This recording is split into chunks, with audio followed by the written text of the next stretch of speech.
to be lean, you probably need to understand what bodybuilders are doing. Train for roughly half an hour, 2 times a week, Monday and Thursday. If you do it properly, it can comport an unbelievable amount of benefits. What's our 2 30-minute day workout look like?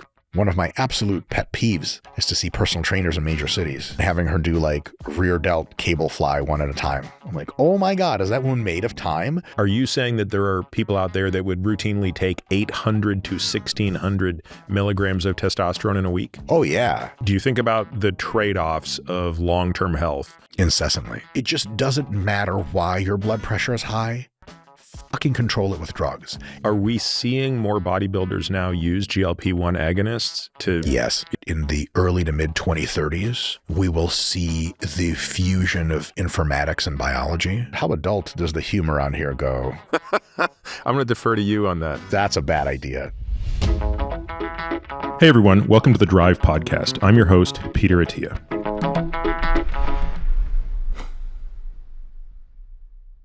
Mike, thank you very much for making the trip to Austin. Thank you so much for having me. I saw something on social media. You were here a week ago. Have you been here the whole time or? Yes, week and a half long social media collaborative trip. Got it. So what, you weren't here for F1? No, and loud noises scare me, so I would stay away from that sort of thing. I'm kidding. It sounds awesome. I've never actually been to a Formula race in real life, and my videographer and a business partner on YouTube, huge Formula One fan. He has the app and everything, and he looks at live streams all the races and stuff. Are you big into that sort of thing? Of course. I not only have the app, I'm the premium subscriber. My God. So I can listen to all the chatter of every moment between every car and their mechanic. Wow. And yes, of course. That's really cool. Yeah, I make a lot of race car analogies when it comes to athletics and stuff. So if I make them here, you can correct me and say I'm using them wrong. Well, Mike, there's going to be some folks listening and watching us who are probably very familiar with your work, and they've probably come to learn about you as I have through just, endless years of being both amused and educated by your content on YouTube. But there's probably a group of people here just in my audience that aren't overlapping with yours. So I want to just give folks a chance to kind of get to know you. I will have introduced you already in the introduction, but let's talk just a little bit about your background. Remind me, you came to the U.S. from Russia when you were 8? Seven. Okay. Where'd you grow up?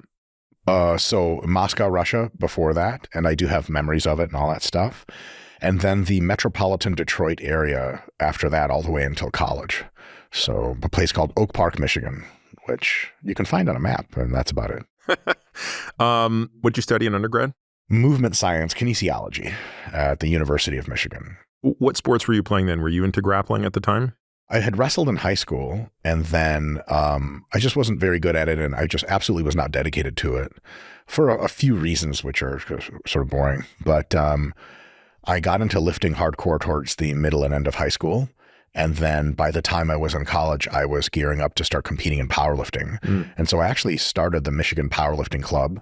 We started kind of a team, and we went to meets and all that stuff. So I was a competitive powerlifter in my undergraduate years. And just for folks who might be confused about all the different disciplines, powerlifting is the sport where there are 3 and only 3 lifts. Correct. There's a deadlift, a bench press, a squat, and you win by having the highest total weights across the 3, I believe. Correct. Yes, all added up. So squat plus bench plus deadlift equals total, and the person with the biggest total for their weight class, absolute or by formula wins the whole thing. So you were not at that point into bodybuilding or anything yet? No. Got it. No. And then you went off and did your PhD right away after undergrad? Got a master's. Okay. In the exercise science field, going straight from undergraduate to a PhD is very rare.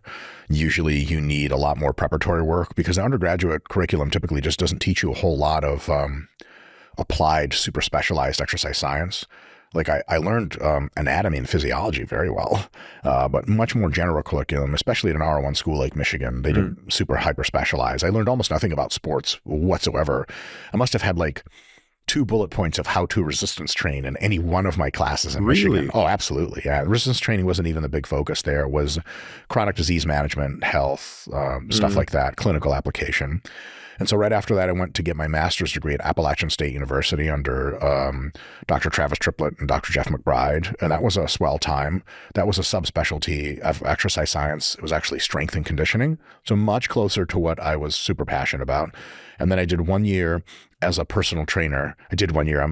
It's like jail, right? I did a year upstate. So a year in Manhattan with my colleague, Mr. Nick Shaw, who's now the co-founder and CEO of our company, RP. And we got a chance to train folks at a private personal training studio in Manhattan, like CTOs of major companies, really crazy stuff. Like I had never met like a truly, truly rich person up until I met someone who was worth like 50 million. And I was like, oh my God, turns out there's just really nice, cool people that are really chill and have the same problems everyone else does, trying to get in shape. So did that for a year, realized I didn't know enough, and then was enrolled into the PhD program at East Tennessee State University under Dr. Mike Stone. And that was in sport physiology, which Dr. Stone described as the science of taking good athletes and making them better. And that was really, really amazing time. I probably learned more in that 3 years than I had in, I don't know, outside of learning how to read and how to do math, probably more than I ever learned at school, ever. Totally immersive. Got to work with teams, got to work with athletes, strength and conditioning coach, truly sports science work. We integrate all of the variables, sport coaching, strength and conditioning, sports medicine, nutrition, the whole gamut. Incredible experience. Got a PhD there, and then taught at the University of Central Missouri for a while, taught at Temple University in Philadelphia for a while, and then went full depth into private industry because we had founded RP, our company, during the time that I was in PhD program. And sometime during the Temple years, it became apparent that I was much more productive not teaching than I was teaching because there was so much to do with the company. Took some time away from teaching, came back to teach under my friend, Dr. Brad Schoenfeld, who's kind of the world's expert scientifically in muscle hypertrophy. I taught at his master's program for a while, and then I left that recently to, just do private industry full time. And when did you start putting out these videos on YouTube that I probably only discovered a couple years ago, but I think they've been there. I think you've been doing this much longer, right? So YouTube, I haven't been doing too long. 2020 is when we started. Okay. Peak COVID. Yep. Sorry if I get your podcast canceled by mentioning that term. Honestly, when we record YouTube videos at our at-home studio, which is where most of them happen, if I drop the C word, Scott the video guy's like, different take. And we one take almost everything, and that we roll back because the algorithm will flag it and it'll put a little COVID warning, and it Do I have does to have cut some. this out? Unlikely. All right. Well, it's just a medical podcast. If you can't talk about COVID, I have no idea where we are anymore. Okay. I wish I knew more about how the algorithm worked. I clearly don't. The ever mysterious algorithm. And then just kind of going back to your personal evolution, as you're going through this journey of master's, PhD, industry, are you still focusing on powerlifting personally? So I was focusing on powerlifting up until I got into my master's program. And actually towards the end of undergrad, I did this thing where I was in a grocery store and I picked up a magazine. It was a muscle magazine. It was the Flex magazine issue that had summarized the prior 2002 Mr. Olympia contest with all the pictures of the bodybuilders. Ronnie won again. Yep. Though that was his fourth? Yeah, fifth or something like that. And he didn't look his best. And it was it's just not enough people showed up to really take him down. Everyone had suspected Jay Cutler could have beat him if he showed up that year. Jay Cutler almost beat Ronnie in 2001. That's right. But he sat out 2002. And so I just remember reading the magazine and looking at the pictures. And also real quick, how adult does the humor on here go? Or are we trying to keep it semi-professional? I'm going to defer to you on that. That's a bad idea, Peter. Okay, so I'll just keep it semi-pro. It was enlightening because I realized that I had an eye for aesthetics. And by an eye for aesthetics, it doesn't mean I knew anything about what looks good or what looks not great on a human body. But I did have a very distinct aesthetic preference. Like some people will see muscular physiques and they kind of all look the same, like giant, veiny, overcooked hot dogs, which is not wrong. But I looked at the physiques and I was really taken aback, especially by some of them, of what probably normal people get when they look at very good art. That whoa, I'm looking at something very special. I'm looking at something that's emotive. Mm-hmm. And I started to pursue my own hypertrophy training, muscle growth training. And what were you looking like at the time? I was roughly 190 pounds at 5'6", fairly lean, but not anything crazy. And so muscular, but not like, if I had some clothes on, people would be like, oh, it's just a short person. But shirtless, I looked like clearly I had lifted weights for some time. And I really also realized that while there's a huge passion for me in lifting heavy, I also had a passion for getting pumps and doing higher reps and doing lots of volume and seeing my body change visually. That was a huge trip. And it basically became this thing where I'm like, oh, I am an artist in muscle growth and fat loss. My canvas is my own body. And I want to learn how to sculpt very well. Most selfishly, just so I could occupy a superhero-looking body. I ended up looking more like a villain, but whatever. Balding will do that. List of bald superheroes includes bald supervillains. All of them, maybe? A huge fraction in any case. But it was just a real personal journey for me at first, and still is to a huge extent. And just by comparison, what do you weigh right now? 235 pounds. And I know we'll talk a lot about bodybuilding and the cycles and where you are, but are you in a cycle now? And if so, are you on the way up or on the way down in terms of mass? I'm kind of at the top of where I'll be for a little bit, maybe up, but just very slowly. Okay. So this is roughly the fattest I'll get. I didn't want to say anything, Mike, but yeah, you're looking a little chubby. Looking pretty fat. Now. Yeah, I'll cry about it later. I normally don't let people of your chubbiness in the studio, but yes. And you can't let us out without letting us know, like, hey, you're fat, by the way. I just want to let you know, no big deal. I mean, it's kind of a big deal. It's a really big deal. And your body fat right now, if you had to guess, would be what, 8%? Maybe 9-ish. I still have some striations in my glutes. Yep. I have like one of the least aesthetic physiques imaginable, but thank you, genetics, for that one. And I did some things earlier in my career. I gained a ton of weight. It was muscle and fat, stretched my skin out, gave me massive love handles. When you lose that weight, the skin's still sticking around. So I'm actually planning on some extensive cosmetic surgery in about a few months here to address that issue finally. So yeah, I've gained a lot of muscle over the years.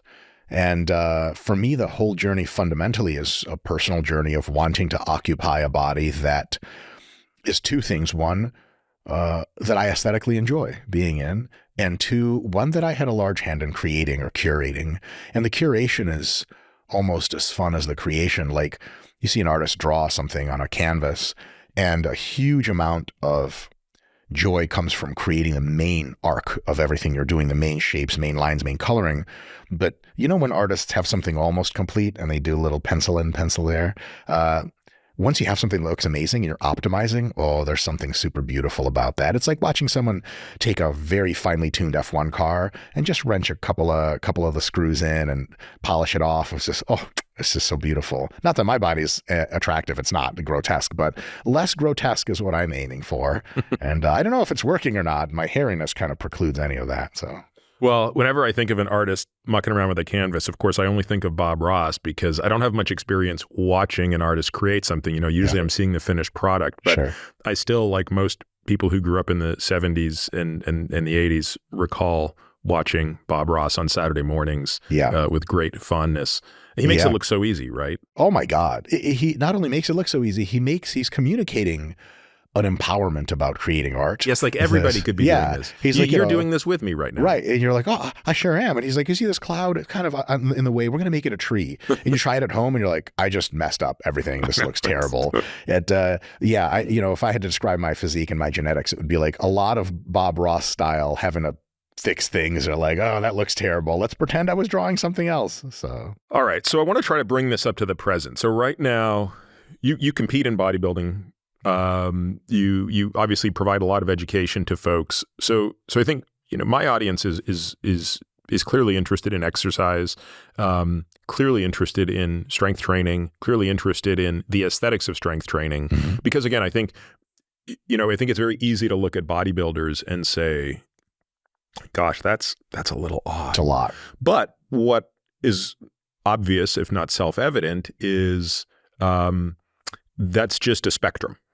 And anybody who wants to have more muscle and less fat probably has something they can learn from a bodybuilder. I often say to my patients, if you really want to understand how to manipulate nutrition to be lean, you probably need to understand what bodybuilders are doing. There's probably no athlete, there's no person out there that truly understands how to manipulate exercise and nutrition in the context of body composition. And that's true even in the presence of anabolic steroids, right? So anabolic steroids don't preclude that. They might make that a little easier, which I think we should talk about. So maybe we just start with kind of where you see the value of strength training, do you think that there is a diminishing return at some point? Do you think that there is a diminishing return in the amount of muscle? I've said very tongue-in-cheek that the list of 90-year-olds out there complaining that they, wishing they were not as strong and not as muscular is a very short list. Very short list. Right? So, but again, why am I saying that? I'm saying that to say that most people at the end of life are saying the exact opposite, right? Yes. I wish I was stronger. I wish I had more muscle. But from a practical standpoint, Mike, what is your view on muscularity and strength at the expense of what it might take to achieve them? Are there extremes that people should be mindful of? It's a great question. If you have to be mindful of extremes, in almost every case, you have already been on a multi-years long, very immersive, very infatuated, very disciplined journey of resistance training and focused nutrition, and the organization of many variables and parts of your life around that task. It's unlikely to be something you pick up a lifting hobby and just find yourself excessively muscular. Oops. So that's probably my best answer for that. It's just insanely unrealistic in most cases to wander into that sort of thing. You know, the myth of accidental muscle. Yes. Well, you know, people say more money, more problems. First of all, on various philosophical grounds, I think that's absurd. But you don't accidentally become ultra wealthy. And by God, I wish you the best if that happens to you. I'll cry a tear for you. But in much the same way, almost nobody accidentally becomes hypermuscular, to the extent that they're on that side of the spectrum that trade-offs are starting to become apparent. Probably the biggest trade-off in the short to medium term is opportunity cost, things you could have spent doing outside of being in the gym.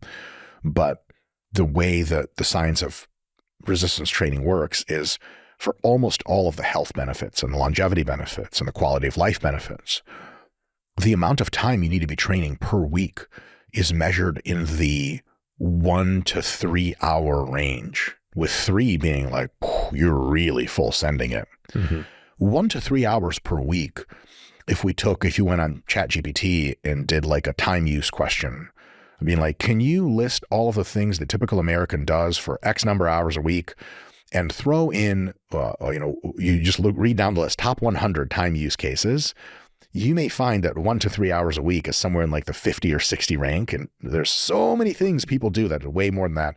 I mean, social media consumption, television watching, and the list goes on. There are dozens of things you do that take way more time. And so if you really fully invest yourself, like I'm relatively fully invested into getting as jacked as possible, it's going to take some time. It could take 8 hours a week, which is still like, well, it's not forever. You know, people will jog for 40 minutes every morning, think nothing of it.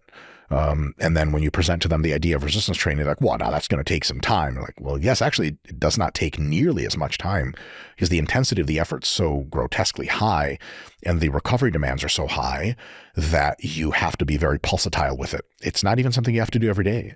As a matter of fact, people get incredible benefits. Probably the biggest return on investment the average person can make is to train for roughly half an hour, 2 times a week, Monday and Thursday. If you do it properly, it can comport an unbelievable amount of benefits just across the board. And so for most people, the consideration that they can begin to do this successively is just not something realistic until and unless they're really into it like a huge hobby. Like if you are watching Formula One for 30 minutes a day, every other day on your phone, realistic considerations of this is taking up too much of your time, kind of out the window. Now, if you start like canceling podcast guests because you're following the circuit around the world and staying in 5-star hotels and booking the hyper rich guy suite for all the races, yeah, like someone could say, well, you're really into this. You're like, no, nonsense. It's only costing me $3 million a year. So then yes, but it's obvious when you're going to be so involved. You don't just walk into that sort of thing. So let's unpack this a little bit because, there's actually 2 things I want to go into, but one of them I think will be a better entry into it, which is you talked about how, boy, if you were going to put 8 hours a week into your strength training, you're kind of at the upper limits of what a person might do. Conversely, if your goal is to be a really good endurance athlete, you're not at that level yet if you're only putting in 8 hours a week, right? A world-class cyclist is, I mean, God, they're probably on their bike 30 hours a week. Something like that. Easily. Full-time job. Now, of course, not all of that is at maximum intensity. A lot of that, in fact, probably 70 to 80% of it. It also varies a little bit by gender, but let's just say 70 to 80% of that time is going to be at zone 2. And they're really only burning matches in 20% of the time. Yet there's something very different about strength training, which is, are you really getting benefit at the equivalent of whatever we would call zone 2 in the gym? Like if you're at that far of a sub-maximal effort, what is the training stimulus? And is this just where the comparison between cardiopulmonary training, where there's a clear benefit from submaximal efforts, and strength training don't jive? That's definitely the case. Strength training, I like to use the term resistance training. It's the general term for going into the gym and applying things to your muscles. Right, because that's why, you would say hypertrophy and strength are outputs of resistance training. Correct, yes. So you can get some benefits from very submaximal efforts, but resistance training is based on applying high forces and high levels of fatigue as its primary modality of how it makes you better. And so it's kind of, when you get into that world, that's what's going to happen. It's like if you're trying to be a special operator eventually, a Navy SEAL type of person, but you don't like the sound of gunfire freaks you out, you're kind of in the wrong place. So we get almost all the benefits from pushing either very heavy loads or lighter loads, but very close to muscular failure, which people have described as unpleasant. A burn in the muscle, a lot of pain, the weights slow down, so it takes a lot of psychological effort to keep going. There is not really an equivalent of just getting on the bike and putting in the miles. Getting to a pace where zone 2, you can breathe, you can talk a little bit still. Yep. That's not weight training. But precisely because weight training is so intensive, you need lots of recovery time between sessions, and you can do lots of disruption and damage in each session. And also the total yield and how much it changes your physiology is very high for each session, and actually per unit time. And that means if you're not working super hard per any 1 unit time, you're going to need a lot of work. That's endurance training. If you're working insanely hard per unit time, you won't need a lot of work, nor can you recover from that much work, which is why the top end is 8 or 10 hours or something for even professional bodybuilders of time spent in the gym every week. But for people that just want the basic benefits, yeah, we're talking about an hour or 2 hours a week. And that's really all you need. If you're pushing sufficiently hard, that's both all you need. And realistically, like, you can recover from more if you make time in your schedule and really prioritize recovery. But yeah, any much more than that, it gets to be like, oh, wow, I'm kind of sore and tired a lot more. And Mike, do you think this is simply a consequence of the fact that endurance training relies more on type 1 muscle fibers and strength and hypertrophy training are more dependent on the actions of type 2 fibers? Is that why? I mean, I don't know why philosophically, I just think this is such an interesting contrast to make of how optimization of one is a totally different philosophy than optimization of the other. And the only reason I'm harping on it is I just know that when you take people who are very used to doing endurance training, it's a hard switch for them to adopt what you just said in the gym sometimes. Sure. It's not the way they're wired. But do you think is the best way to explain to that person the why that, like, that's the difference between a type 1 and a type 2 fiber? That is probably the core difference. I would say there are two other things that can be put into that equation. One is the physical forces are just much higher in magnitude. You're going to be putting a lot of tension through your connective tissues and through your muscles when you're resistance training than you are when you're doing like bicycle work, for example. And so with high absolute forces, the proximate damage and disruption to the body is graded exponentially and not linearly. It's like if a wiffle ball flies past you, you might not even hear it. If a 50 caliber bullet flies past you, it's going to tear parts of you off and it's never even touched you. Very, very different amount of damage from much, much higher forces. And the other one is some combination of neural and psychological drive. the kind of drive it requires to be good at endurance, at least the base building part, the aerobic base work that you do, is kind of being in a state of calm equanimity. You get your flow going, you get your music going, you get your breathing going, you look at the road ahead of you, and you can just crank. But in lifting, you have to turn up the juice to really feel the maximum kind of situation. Another quick analogy offhand is if you are a trillionaire like I am and you have a fleet of Cessna private aircraft at your beck and call. I never fly the same plane twice. I always crash the thing. You fly a Cessna, you can fly it for some time. It requires a decent amount of maintenance, but decent amount of maintenance and it'll fly for a long time. It's just never getting up to velocities that are really crazy. Now you take an SR-71 Blackbird out for a spin at Mach 3, you have to do like 10 times the number of maintenance hours per flight hour on that thing or something to that magnitude. Because at Mach 3, what's happening to the plane is just like, it's actually just running through subsequent brick walls. Like that's what the sound barrier is like. 3 times faster than the sound barrier, you're just rattling that thing into dust. That's what you're trying to do to it. Mm-hmm. When you're pushing your body really hard and the weights are slowing down and there's sets of 5 or sets of 8 or sets of 10, your body is very close to its limits. So both your faster twitch muscle fibers, which are required, they take way more damage. They're also not as well proliferated with blood supply and they heal faster, they heal slower. And the amount of absolute force is higher and the amount of neural drive it takes. Like you can hop on a bike for an hour at zone 2 every day. And afterwards, people are like, are you tired? And you're like, a little bit. I kind of feel like also a little bit refreshed in a sense. You don't really feel refreshed after like grinding the leg press for 5 sets of 15. You feel like someone beat the crap out of you and you don't owe anyone money. What the hell is going on? So that intensity, that absolute intensity of lifting and high relative intensity, that's what tends to make the big fatigue cost. Can you say more about the neural part of this? I find this to be a very interesting piece. And out of all the pieces you've described, and I agree with everything you've said, I know the least about that component yet. I've heard people talk about this, right? Which is you cannot discount the CNS fatigue, literally, that comes from doing this type of work. Sure. And I remember as an example, watching sprinters train, and obviously people understand that sprinters, I shouldn't say obviously, but if you study the mechanics of sprinting, you realize it really comes down to force per unit mass. Oh, yes. It's how hard they can hit the ground with their foot relative to their mass.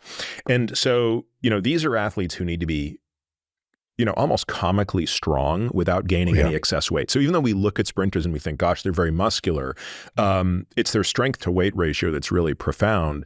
And so they have to train in a way that minimizes hypertrophy and maximizes strength. So for example, they'll focus heavily on exercises where they can push the the concentric phase and not the eccentric phase. And it was explained to me once that doing this allowed them to also spare themselves from some of the neurologic fatigue.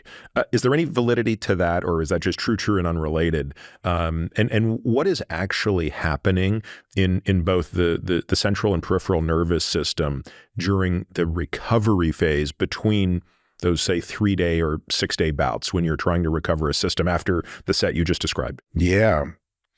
I'm glad you brought up the peripheral. One of the big misconceptions is that there's muscular fatigue, connective tissue, systemic fatigue, blood vessels and everything still heart has to pump. But then people just say, oh, and then the central nervous system. Well, the peripheral nervous system is a thing too, and it also takes substantial amount of fatigue. So I would just say the nervous system takes fatigue. And it takes fatigue in the same way you would expect any system that's pushed to its limits to take. Various components of it experience wear and tear, various substrates deplete and need to be repleted. So I can bring up 2 examples.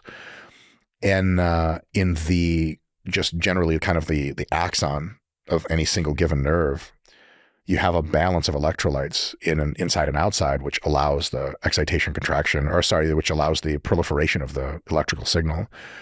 But you run that system long and hard enough, and it starts to get out of whack to where you try to get another impulse going, and it's like, So it needs to do a lot of pumping to take what's supposed to be inside the cell that's now outside the cell to get back in there to a level of concentration that you would be fully recovered. Now, typically that happens quickly, but if you run that system a lot, there are various points at which some of the structures that are supposed to do that, they're also proteins. you use them enough and they start to kind of break a little bit, and you need to produce more proteins to replace the channels themselves that do that pumping back and forth. And so that, typically protein construction is measured on the order of minutes, hours, and days, not seconds. So that is you can imagine it as like a transatlantic cable. And like you throw enough current through a cable and the fish nibble at the cable enough, you need to start replacing the cable. Now, if you're really, really using the crap out of that cable, yeah, it's going to like undergo some not so great things. And then closer to neuron junctions, or the neuromuscular junction between the neuron and the muscle itself, you have vesicles of neurotransmitter. You pump enough of those in, you get the cool stuff of communication. You can run low on neurotransmitter, and then like the electrical signal arrives and the neurotransmitter is like, sorry, not enough of us to do anything. And so you experience profound weakness, which is expressed as, or fatigue expressed as weakness. And you need time to reconstruct a lot of those neurotransmitters, place them into vesicles, have those vesicles translocate to the synaptic cleft, and then like sit there and get ready. And that is a process that typically happens rapidly, but if you really exhaust it, it can happen over some time. A really austere illustration of that is, and I've never done this, I've just heard about it. I will take credit for doing many other drugs, but I've never tried ecstasy. But if you clear enough of that neurotransmitter, you don't feel the same the next day. You feel different. And it takes a day or two to get back up to those levels. Similar types of mechanisms are at work when you are going to very close to true failure on, let's say, a squat or a leg press. I mean, you're cooking your muscles, but every single capacity of the nervous system to say push, push, push is at maximum. And so you end up doing quite a bit of homeostatic disruption all the way along the axon, all the way through the cell body, and in the synaptic cleft, neurotransmitters getting everywhere, gunk building up. That's going to take some time to fix, which is why we see typically that people don't regain their prior strength after fatiguing in resistance exercise for, depending on how hard you go, anywhere from several hours to several days. And so if you have really, really hard workouts, it just might take several days for you to be able to have a really, really hard workout again for that same muscle group. Luckily, because a lot of this is peripheral nervous system based and local musculature based, if you train the living crap out of your chest one day and your triceps, you can train back and biceps, which have nothing much to do with those movements, pretty robustly the next day. Much of the fatigue is local. It's not all local. The central nervous system, brain and spinal cord, specifically the brain, has a variety of mechanisms by which it controls your central fatigue. I remember, I think Tim Noakes was a big proponent of the central governor model. Yeah. And though in the explicit terms which he described, it might not be the case or somewhat close, there's absolutely central governing going on.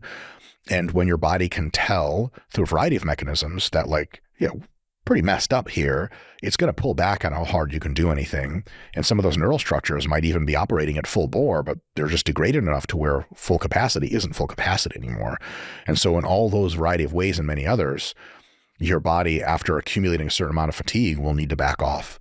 And if you think you can train ultra hard for the same muscles twice a day, every day, you are welcome to try it. In medical supervised context, you won't last. So it's really good that we have breaks planned in.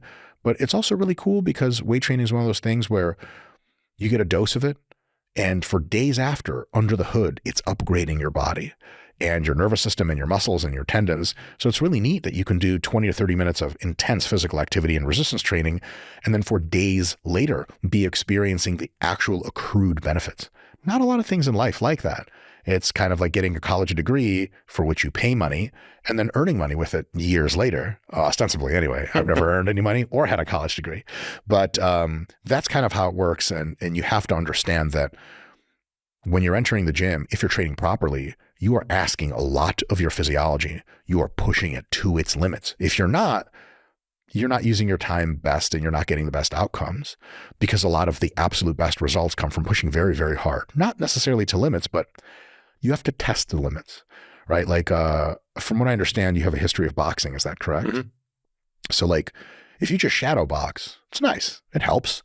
But going hard rounds against multiple fresh opponents, even if you're not like collapsing on the floor after, you know that like you're looking at the clock and you're like, if you don't push it to that level at some point, you're not fight ready. So in order to be your best boxing version, every now and again, you have to push it to discomfort, grotesque discomfort. Same with the body. It's nice that you get to do that every now and again, and then you collect the benefits afterwards. It's so interesting how what we could do up to a certain age. And I don't know what that limit was because I really stopped pushing to those limits at about the age of 19. Mm-hmm. So I don't know if the limit was actually 20 or 21 or 24, but I never trained maniacally after the age of 19. Everything Okay. I've done since 19 has been smoking and joking. Okay. But what I could get away with then was ridiculous. And I attribute it only to two things, right? Youth. Obviously, with youth, I mean stupidity and inexperience and all the things that come with youth, but also like having started very young. So age 13 to 19, I was training literally 6 hours every day except Sunday. Sundays, I only trained 2 hours per day. And I look back at the workouts I did and I think like, I don't know how I did it. And more importantly, like how much better could I have been if I didn't train that much? But it's a good question. It wouldn't be uncommon for me to do 6 super hard rounds of sparring with 3 fresh opponents. Yeah. One guy a weight class below me, one guy in my weight class, and then one guy for 2 rounds a weight class above me. In sequence? Yes. 6 straight rounds. You definitely did that backwards, but you probably know that now. No, I kind of wanted, yes, and I would mix it up sometimes, Yeah. but actually it was much harder and more dangerous to do it in that way, and I kind of liked that. Oh, right? boy. The idea that the guy that could hit the hardest was my last guy. Yeah, when you were the most fatigued, your defenses are the less accurate. Jeez. But I would be in the weight room 6 days a week. Sure. Like it was just running hard, anyway, it was kind of crazy. But I want to go back and just put a bow on something you said before, because I think it's so important and it's going to come up again and again. I want to make sure people understand the point, because I think your example was great, by the way. The nonlinearity of force is very counterintuitive. It is not obvious why, for example, being on a bike, even if you are riding at a very high level of power. So remember, on a bike, your leg is going around at 90 times per minute. So even if you did a 1 minute all out, that's 90 reps, or call it 45 reps. That's nothing compared to when you're doing an all out set for 10 reps in the gym. It's such a difference in force. And I love the example of the wiffle ball going by you versus a 50 cal, right? The 50 cal could kill you without hitting you. The wiffle ball, you wouldn't notice. So I think this idea of the profound level of difference in tissue destruction is a very important one. I was on Dorian Yates's podcast a few months ago, and poor Dorian, he wanted to interview me because it was his podcast, but I just wanted to interview him. Like, I mean, I have nothing interesting to say. Let's just talk about you right now, right? It was very interesting to me to understand how little time he spent in the gym for a bodybuilder of that era, right? He was very, I guess, progressive even though he was really going back to kind of Arthur Jones and Mike Menser and those guys, but he was really just sort of doing 1 set to failure per body, per exercise, and he was doing each body part once a week. I mean, I guess the question I sort of posed to him, but I'll pose it again to you is, are most people even capable of pushing that hard? And because I want to bring it back to where we were a moment ago, which was, hey, for a person who just wants to train 30 minutes twice a day, they can get all the benefit in the world. But there's an asterisk there, right? Which is that 30 minutes twice a week is going to be the most difficult 60 minutes total of your week. So going back to Dorian for a second, what has to be true to be able to only train that much in terms of total hours, volume, however you want to measure it? How much work needs to be done in that window of time? For the, not the Dorian Yates example. For the Dorian. Let's start with Dorian. Like, why could he produce such a massive physique? And again, let's just normalize all the drugs. We're going to talk about drugs later, so we'll explain where the drugs are and aren't helping. But all the drugs in the world aren't going to give you that physique if you can't generate the destruction of the muscle. Like, is that just the sort of thing where virtually nobody can actually push that hard, that consistently? Or was it just that nobody thought to do it the way he was doing it at the time? Plenty of people thought that's how it works. Mike Menser did that, only in a more extreme version than even Dorian did. Lots of Menser acolytes did it. It's not the most efficient or the most effective way to train, but it is quite effective, because if you go very close to failure with very heavy loads, all of the subcomponents of your musculature, your motor units, which is the motor neuron and all of the cells that it activates. They'll get recruited and they will be asked to work to their limits. They'll take on a great deal of damage and disruption. They'll sense a ton of tension and they'll produce great results for you. The other thing is that the relationship between both intensity and volume of how much you do work in the gym, especially volume, is curvilinear and hyperbolic. So it looks like this. And if people are just listening to this, it means if you do one all-out hard set per muscle group per week, which is not what Dorian did. No. He did roughly 14 of those per week per muscle group. You get maybe something like 30% of what you could have gotten with 5 sets. Why is that? Because your body has very good sensing mechanisms for tension and metabolites and all these other things that cause muscle growth. And when it detects that you're pushing on the pedal, it'll give you a real good wallop of result. You keep pushing on the same pedal over and over, and the systems are greatly desensitized to giving you more muscle growth. The biggest reason that is probably because the human body is attuned and evolved almost entirely in hundreds of millions of years before we were even human of what is in the modern context called food insecurity. And so in order to make a real good case for allocating that much to muscle growth, you're going to have a real distinct signal to ask your body to put more and more into that process. So it kind of auto caps itself. If you are myostatin deficient, then actually just existing, you just grow muscle all the time. So it seems to be that for a variety of reasons, including that one, that if you do 1 set close to failure, you get a lot of gains. You do 3 sets close to failure, you get substantially more gains, but not 3 times as many gains. Yes. You do 5 sets close to failure and you do just a little bit better than 3. You do 7 or 8 sets close to failure in one workout and it's statistically undifferentiable from 5. So that's kind of how that chart looks. So Dorian, from what I understand, did roughly 14 sets per week per muscle group-ish. And that gets into that territory of a very robust signal of growth to the muscles. It's not the highest signal of growth. If you decided not to train your legs very hard or your back very hard, and the amount of systemic fatigue that's imparted to you week by week is much lower, because fatigue isn't just local, it spills over into everything else. You could push your arms, shoulders, and chest not to 14 or 15 or 20 sets per week, but in many cases 25, 30, 35 sets per week and experience very meaningful growth enhancements that you would never have seen only ever training those 15 sets a week. But 15 sets a week might bring you to 70 or 85% of what all of those muscles could eventually have hypertrophied if you only ever specialized in them. And so Dorian was insanely jacked, but he was jacked all over and probably could have in retrospect benefited from more specialization phases on various weak points that he had. His back was startling. His arms were excellent. Now, by mortal standards, they were the biggest arms you've ever seen in your life. By competitive bodybuilders of his era standards, relative to the rest of his physique, he could have had bigger arms, could have bigger shoulders. And so he could have poured much more volume into those muscle groups and lessened everything else. But Dorian seemed to have a kind of all-around approach, which up until about a year ago, so did I.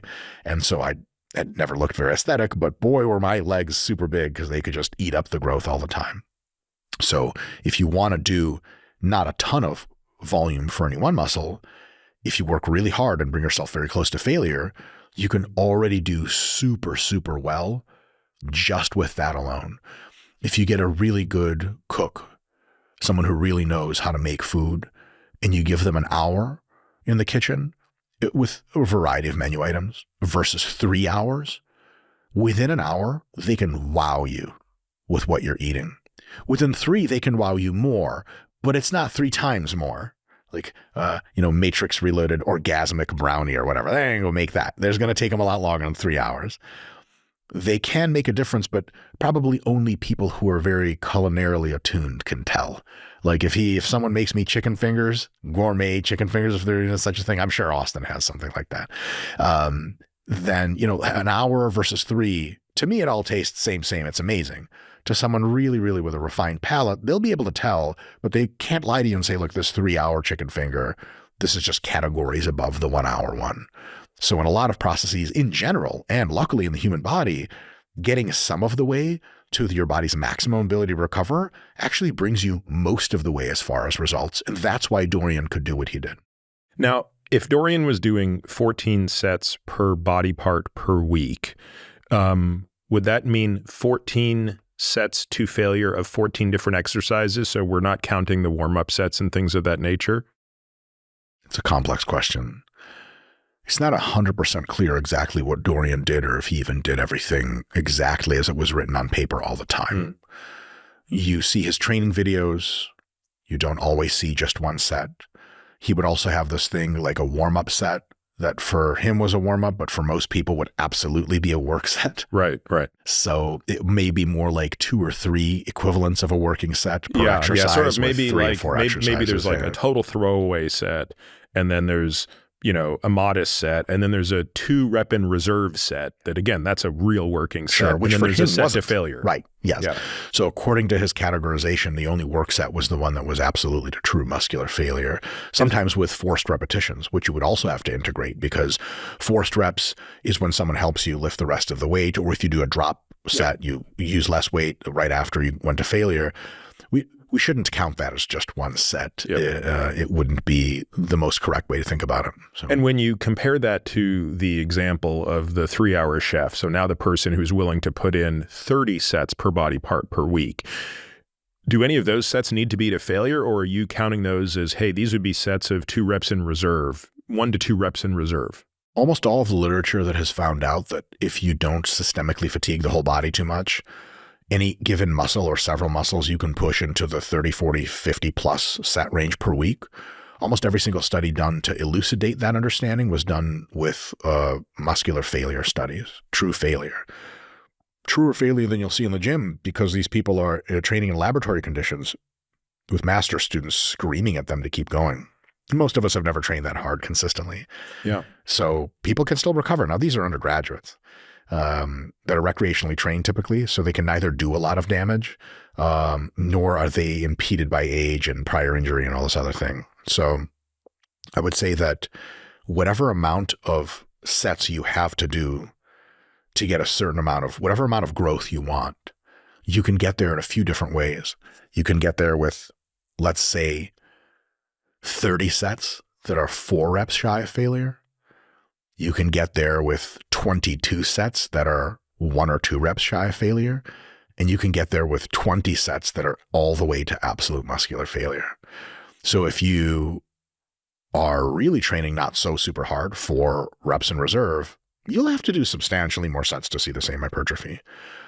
But study after study after study illustrates that when you're getting 1 or 2 reps away from failure, it is often statistically undifferentiable on raw growth than going all the way to failure. However, the fatigue of true failure training, probably mostly because of that nervous system component, is exponentially higher.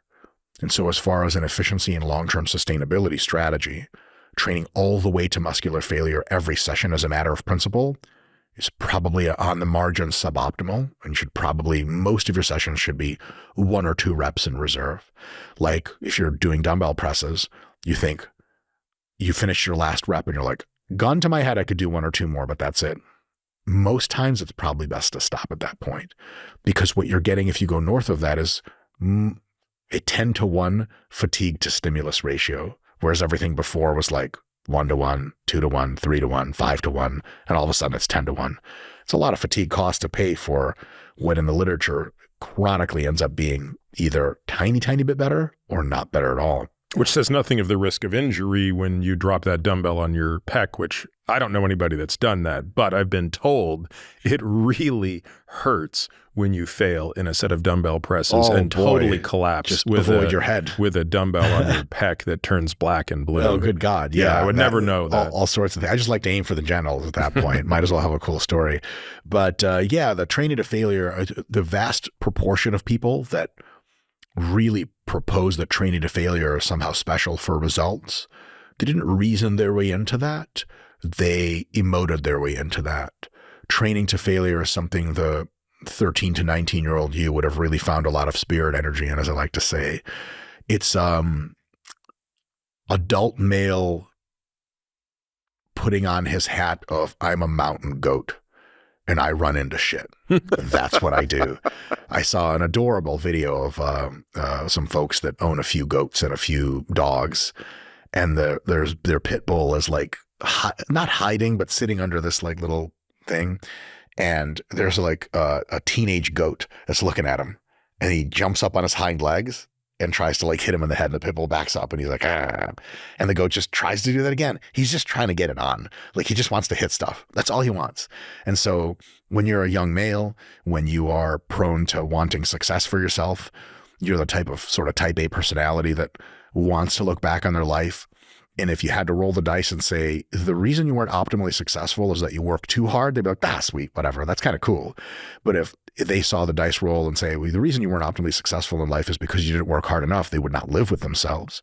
Those kinds of folks generally tend to go to muscular failure for just that, like, the spirit energy. It feels right, damn it. And it feels good, and it's purifying almost at an existential level to be able to have given something your all in the face of challenge, in the face of injury risk, in the face of grotesque pain. And you know this from sport experience. When you're really, really tired, your whole existence is screaming at you to stop. Ignoring those things and going all the way until you know you've pushed it as far as your body can go, there's something very magical there for the soul. For results in the gym, there's not much magical there, but you have to get close to it. You just don't have to go all the way. Let's go back to the sort of the person who's listening to us who wants to take the plunge, wants to start doing resistance training. They're clinging to what you said a while ago that, hey, I can get some really good results if I'm in the gym 30 minutes twice a week. And I know that Mike trains 8 hours a week, but I don't need to be Mike. It's a lot. So tell me what a program looks like. Let's construct the program for let's do it as let's start with a young person. Let's start with a young person who actually has been somewhat active throughout their life, but it's mostly been in sports, right? They play tennis, they play, they did cross country in high school. They've just never been a gym rat. Sure. But they've listened to this podcast enough. They've listened to you enough to know, like, hey, there's value in developing strength, and Sure. and I'd like to have some hypertrophy. I want to look a little better. Sure. Okay, so I'm coming to you. I'm 40 years old. Kind of a little intimidated, if I'm truthful, right? Don't know what to do. Good. I have a whole pack bounce to make you more intimidated. So what's our 30-minute day workout look like? So I'll describe to you what week 1 could look like, and then I'll tell you how to scale that afterwards. It's not just the same every single week. Yeah. So what you want to do is, if you're training twice a week, let's call it Monday and Thursday for simplicity, you do want some symmetry. So you don't want a situation in which you train with weights Monday, Tuesday, and then you take the rest of the week to do other stuff. If you only train twice a week, you want it to be roughly evenly spread. So Monday, Thursday, Wednesday, Friday, that sort of thing.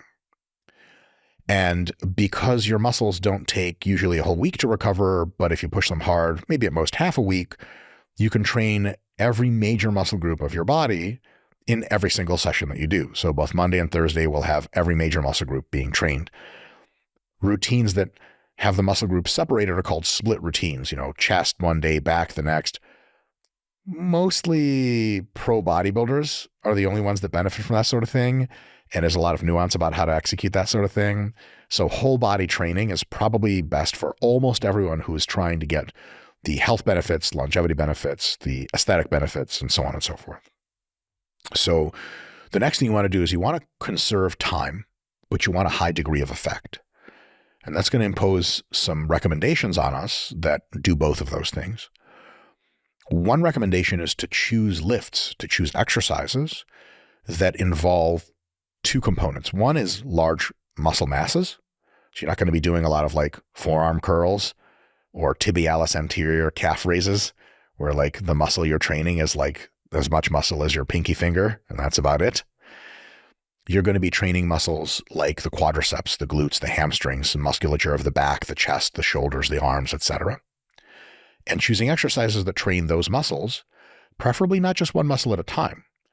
So then we're using muscles very efficiently because we're pushing multiple muscles to their limits in one exercise.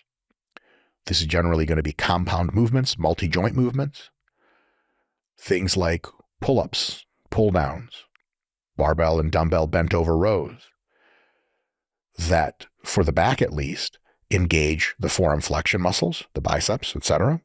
They engage actually the muscles of the forearm themselves through your grip. They engage the posterior aspect of your deltoids, the rear delts. They engage almost every muscle in the back, all at the same time.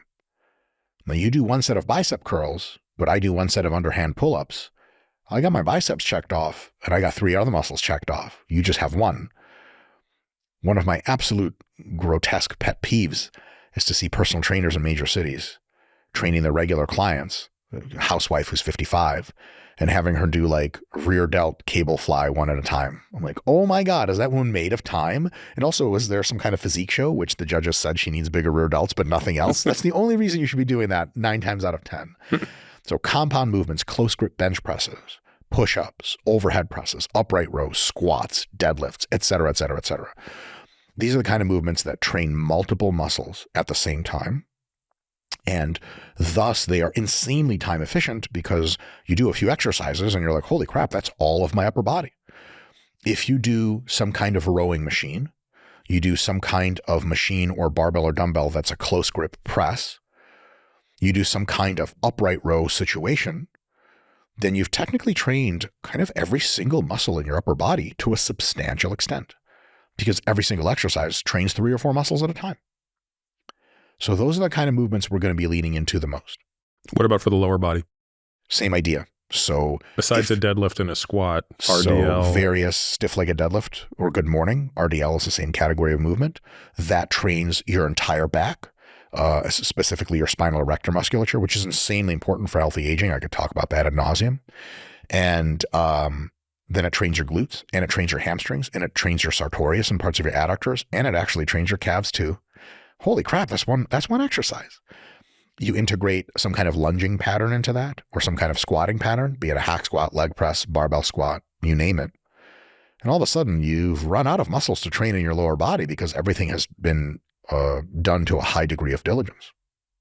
Again, compound movements. Again, I see 45-year-old financial advisors who don't have a lot of time. They have family obligations, they have work obligations, they have other hobbies, and they're doing like leg extensions in the gym. I'm always like, man, I hope that guy's hurt and has a good reason to be doing those. Because if he's not squatting or lunging or doing leg presses or something, he's just using up time in the gym, training one thing at a time for no good reason at all. So invariably, you've been asked this 1,000 times, but when this person's coming into this situation and they don't have a high training history, what are the tools you use to teach them how to do these compound movements safely, especially the lower body ones, right? So squats and deadlifts, admittedly, they're not going to be starting out with a ton of weight, but that's the biggest tool. Yeah. Starting out with low weight. There's no movement the human body can do which unloaded and not pushing the muscles and tendons to their extreme has any higher risk probability than any other movement. So you can start with a deadlift or a squat that's body weight or less. You can brace your arms on a Smith machine and unload yourself while you squat. That may be where you have to start. You take multiple sets like that are very submaximal. Ideally, you're there with a personal trainer. If not, you can just go to YouTube and type in the name of your exercise and it'll pop up. We have a huge library for free on YouTube. Actually, the RP Hypertrophy app, which is one of our apps in our app suite, has every exercise you'll ever see in there, has a video demonstration one click away. So you look at that. Ideally, you would have a personal trainer because live communication about how to exercise is irreplaceable. Because on a video, we're assuming that your assessment of what that is your assessment of what you're doing. Which is very difficult. Oh my God, you walk into a gym and they're like, I'm squatting. You're like, that's not a squat. I don't know what the hell someone told you or what video you're looking at. That ain't it. But if you have a personal trainer, they can be like, ooh, that's really good, but I want you to move your hips back more. I want you to move down more, so on and so forth. But basically, the first time you're ever with someone in a session, all you do is you take them through those movement patterns, fine-tune their technique with lots of encouragement. And you're not seeking perfection, you're just seeking basic competency. Get your heels on the ground, get you squatting all the way down, get your back nice and straight. Listen, that's all we want. And you'll do 3 or 4 of those, what are really warm-up sets, and you'll just kick them out of the gym. 3 or 4 warm-up sets per exercise. It's a teaching session. They never even lifted heavy. They never pushed to failure. But because they're so unaccustomed to lifting, they'll get sore, and it's enough tension and disruption that they will grow muscle. The next time they come in, you work them through a different series of movements. Let's call it Monday, Thursday movements. The next week they come in and you do the same workout, except maybe that last set of every movement, after a few technique-oriented sets, you ask them to go for slightly more repetitions, maybe not 5, but now 10. Or you put a little bit of weight on the bar, something that gets them like, ooh, okay, all right, I feel it. This is a challenge. And then over time, slowly every week, you increase the weight a little bit more, a little bit more, a little bit more, until several weeks later, their technique looks real good, which most people can learn really good techniques. It's not that complicated in a few weeks. And now they're like kind of struggling with their weights. We're finally up to a weight and rep combination that's challenging them physiologically every set, not just neurologically for how to do the technique. That 3 or 4 week sort of entry period is amazing because it takes the probability of injury and just almost completely eliminates it, because you're not just going in there and seeing how strong you are on the first day, which, believe it or not, a lot of people are inclined to do. It's profoundly stupid, as reserved for like high school or junior high kids. Or if you're 9th grade, fuck it, max out. Don't do that when you're an adult. It's profoundly stupid, especially if you're in your 40s and 50s and 60s and like you don't want a torn pec. You drive a truck for a living. Your pec is required for that sort of thing. After that sort of easing in period, you're now competent at the movements. You feel yourself competent as a member of general gym culture. You don't feel lost. A big part of a problem of getting people to go to gyms and actually stick with it is there's this understanding that people have, which is itself relatable, but inaccurate, that the gym is for people that know things. It's their place. It's for that jacked guy. It's not for me. The thing is, that jacked guy, to paraphrase another comedian, like, he's been in the gym enough. You should take a few days off. You're big. You did it, buddy. The people who really need to be in the gym are the ones who aren't in the gym.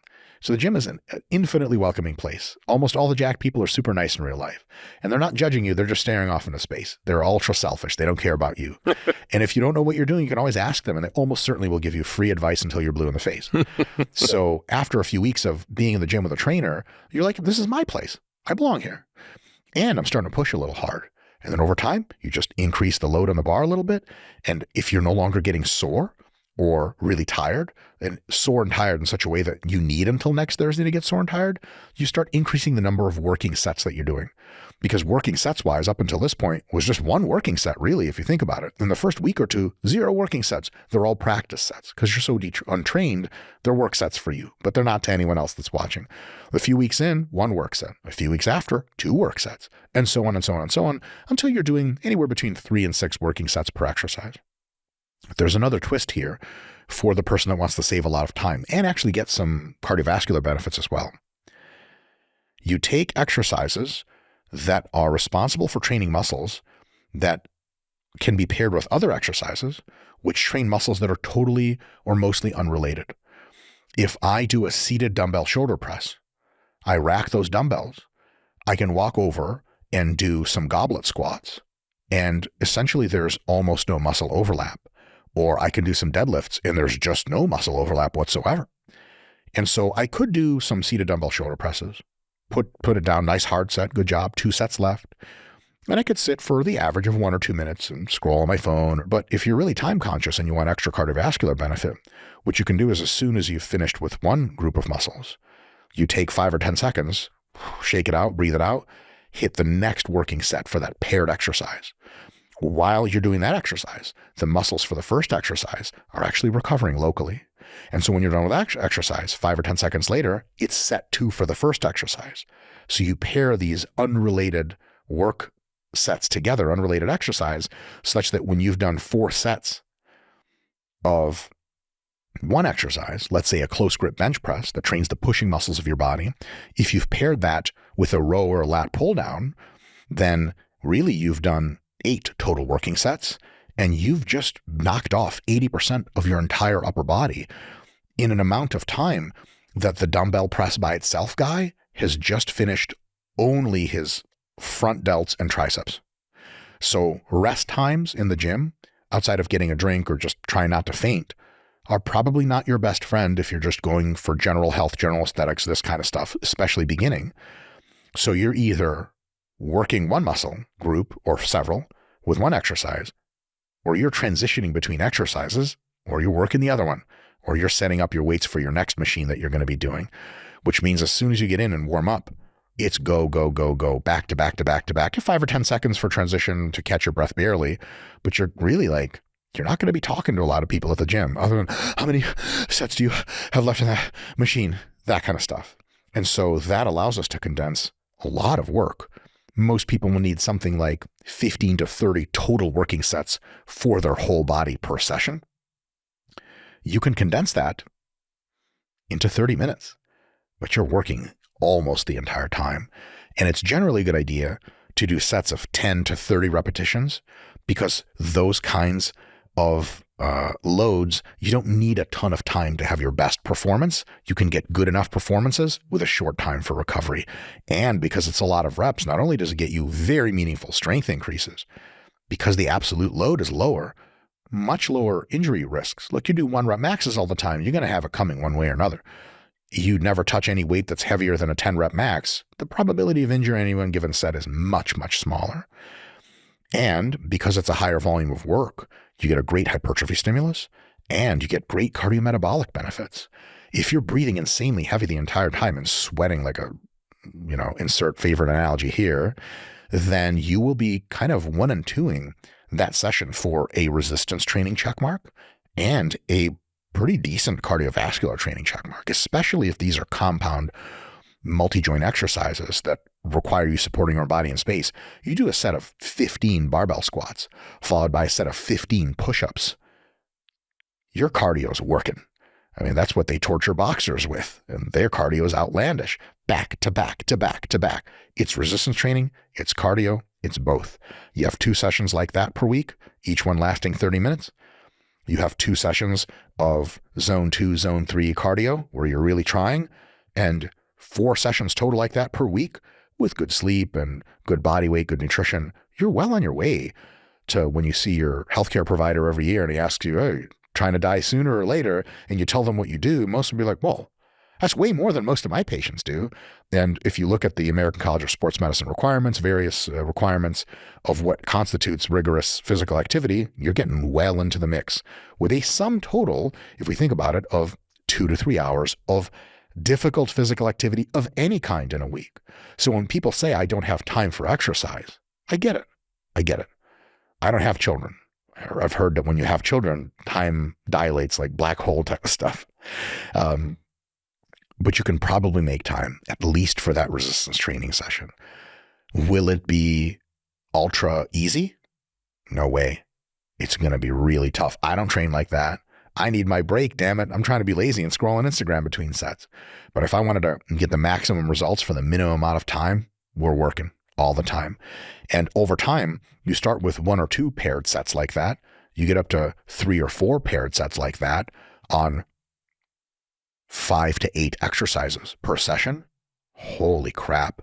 That is a lot of work. And it will train your entire body in one session, and you will require 1 to 3 days of rest afterwards. Guess what? You rest for 3 days, you come back, you rest 3 days, you come back. There's 2 workouts in a week. Each one takes about half an hour. And if you ever want the workouts to take less time, work faster and rest less. And a lot of people want to hear like the hack for how to get really awesome results with very little time spent in the gym, but they don't want to hear how to get the hack actually going because they're like, well, hold on. What's going to hurt? Like, yeah, it's going to hurt. It's going to be miserable. Unless you accept the fact that, all the benefits of endorphins and everything like that. It's kind of like, how do you become a millionaire? So you get very, very good at something. You get very, very good people skills, and you grind for years at starting your empire. Like, nah, man, I wanted like win a lottery ticket or something. I didn't want all this. Like everyone knows that's how you become a millionaire. I don't want that. So yeah, you can thumbnail and title this how you like, but it's cool to say, yeah, listen, 1 hour a week and you can have amazing benefits of health, quality of life. But I'm here to tell you real talk, because at RP, that company that I represent, we just have a policy of never lying to people ever, because we're doing this to honestly help people. And business-wise, if you start lying to people, it's hard to unweave the rainbow after that. This is going to be tough. But also, there is now more and more research accumulating that doing difficult things physically is good for your mental health. There's a lot of publicity lately to cold plunges, Huberman and all that stuff. And a cold plunge, because it's so annoying, kind of makes you more grateful for the not pain you're engaging in the rest of the day, and it's really good for you. I have one better. You do a 30-minute session of back-to-back-to-back compound free motion or dumbbell or barbell or even machine work and sweat your balls off and huff and puff. The rest of the day seems like a breeze, and the endorphin kick is massive. It's like surviving a traumatic episode.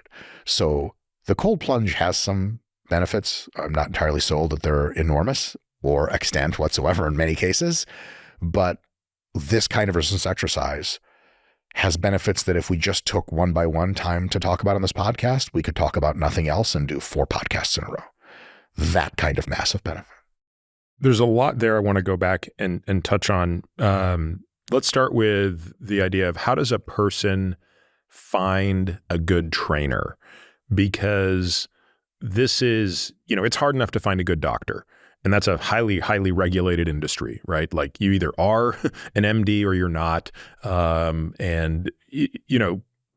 But still, there are lots of different flavors of doctors. And there are some who really think a lot about prevention and really care about how you exercise and how you eat. And there are others who I think, do, but frankly don't have the time to really noodle that, right? So as difficult as it might be to find a great doctor, it's probably even more difficult to figure out a trainer who's really good. So what are the questions that a person can be asking when they go into their gym or are looking online for a trainer to say, like, is this the person who is going to help me learn to do a squat and a deadlift safely? Is this a person who can integrate whatever pre-existing injuries I have and really help me? Because I've worked with people who, I've watched people coach and I'm like, wow, that person really knows what they're doing. They have picked up the absolute subtle art of how to cue somebody to lift. They can focus on the non-obvious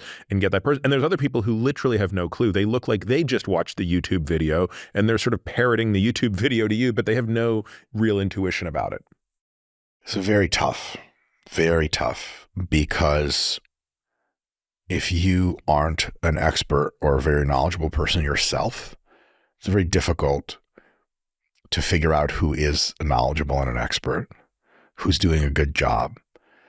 Like if you're finding a good doctor, I don't know what that means. I have no idea how to measure a good doctor versus not a good doctor. Most doctors are equally confident in telling you what they think is going on and very differentially accurate. So it's a tough question. I would say that if you have an opportunity to chat with them and ask them a few questions, you could find out some things that'll be helpful. These are all marginal pieces of advice. There's no absolute. I'd say the thing that comes close to the absolute of having a high guarantee that they're good at what they do is if they're certified in the Menno Henselman's PT course. Menno is an expert in our field. He knows his stuff, and his trainers that he certifies have a high probability of being able to deliver to you what it is that you want out of them. There are other fine certifications out in the world, but a lot of certifications, you're just reasonably intelligent and you studied for an hour and voila, you're certified. So the certification doesn't go very far. It helps if your trainer has an undergraduate in kinesiology or some related field. That is not by itself ensuring you that they're going to be good, but it sloughs off a lot of back end, if you know what I mean. Like you're going to get rid of a lot of not great trainers. You can almost entirely ignore what they look like because the preponderance of the reason people look like they do is genetics. The other is diet. And the other is just how long have they been doing stupid or smart things to their body, but grinding away. So if you look at a trainer that just looks kind of like a normal person, maybe a little muscular, a little bit leaner, you look at another trainer in the same gym that's just like got 6-pack on his face, just ripped.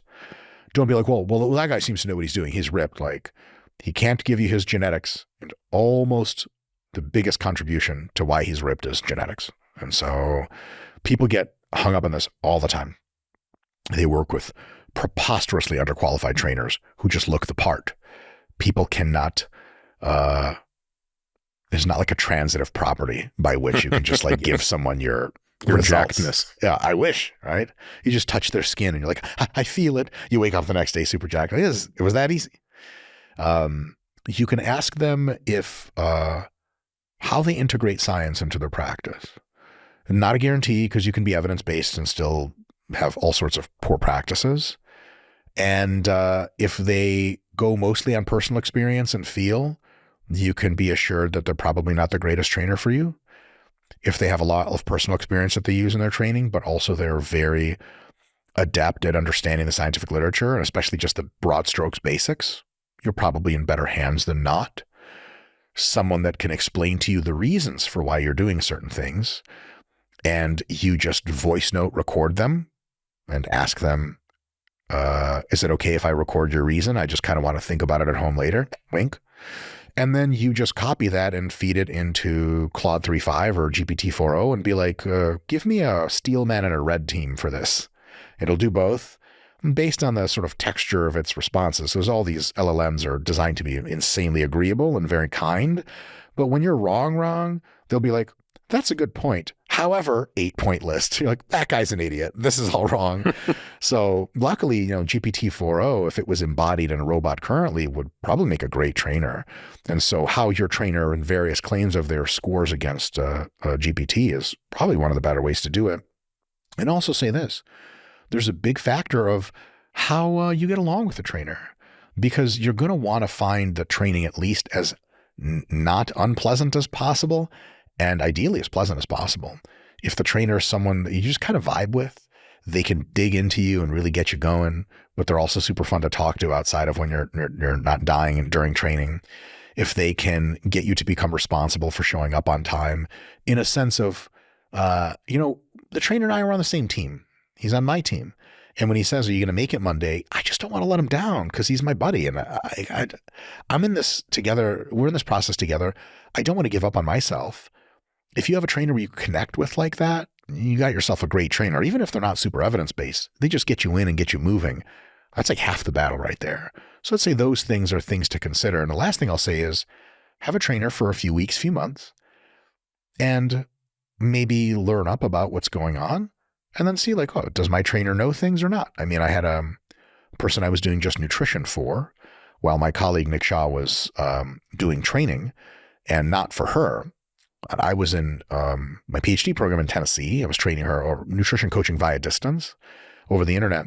And Nick was training other clients in New York, and she was in New York at the time.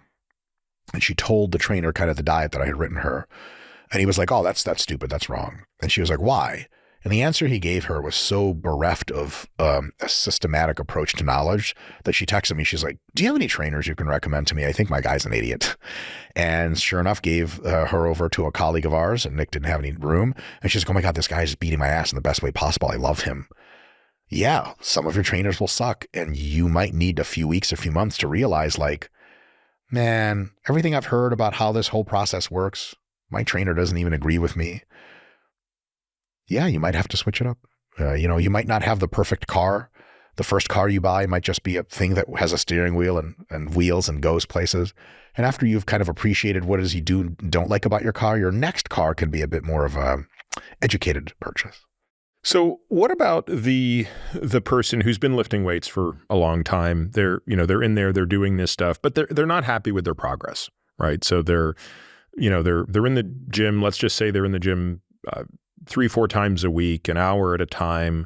How hard are they working? Are they really trying, or are we saying that maybe they're trying, maybe they're not? It's a very different answer if they're trying or if they're not. Let's say they are. They're actually trying quite hard. And you actually look at them and you think, gosh, they might actually be slightly overtraining.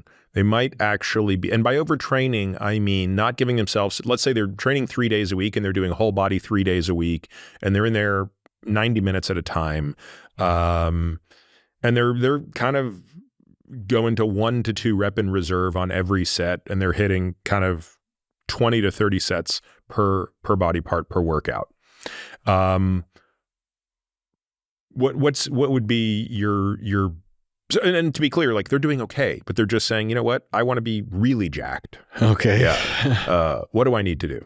Yeah. You would need to go down a checklist, a troubleshooting checklist. And we actually do have on the RP Strength YouTube channel, we have multiple videos of how to troubleshoot your muscle growth, how to troubleshoot your diet, how to troubleshoot your recovery. So if you throw those on in the car during your drive to work, you're going to learn a lot about how to troubleshoot.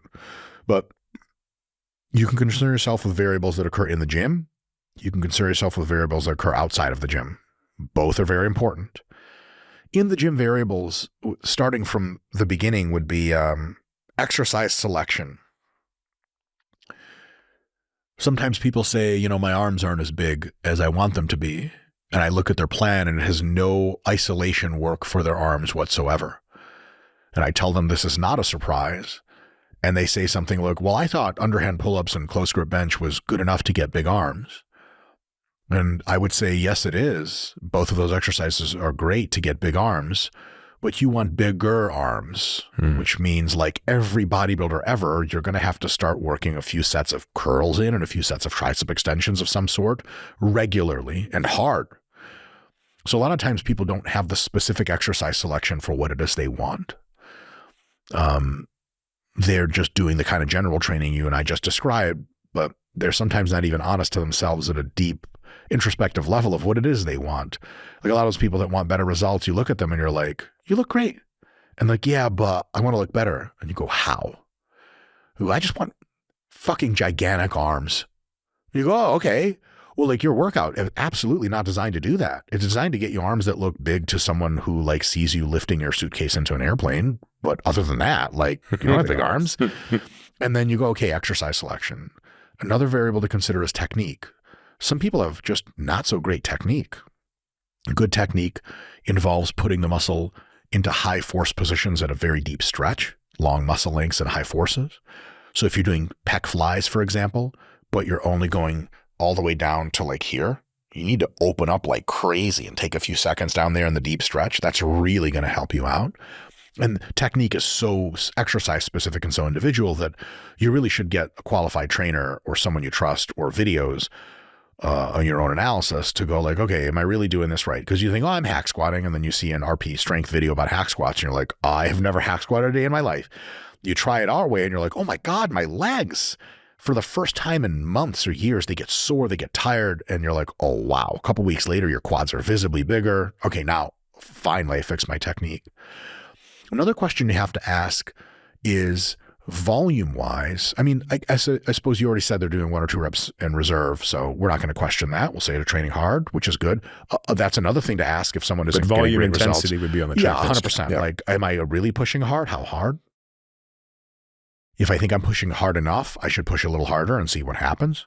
So for intensity, you would say if they're at least hitting 2 reps in reserve, you're okay with Golden. Okay. No need to improve above that. But if you went in there and you observed them at the end of their set, if you said, let me see you do a few more, and they were constantly getting 4 more reps, so they're 4 reps in reserve, you would say the literature says you're not hitting a high enough training stimulus. Correct. This is a very important one. Very important. Because I think I talked about this once on Instagram.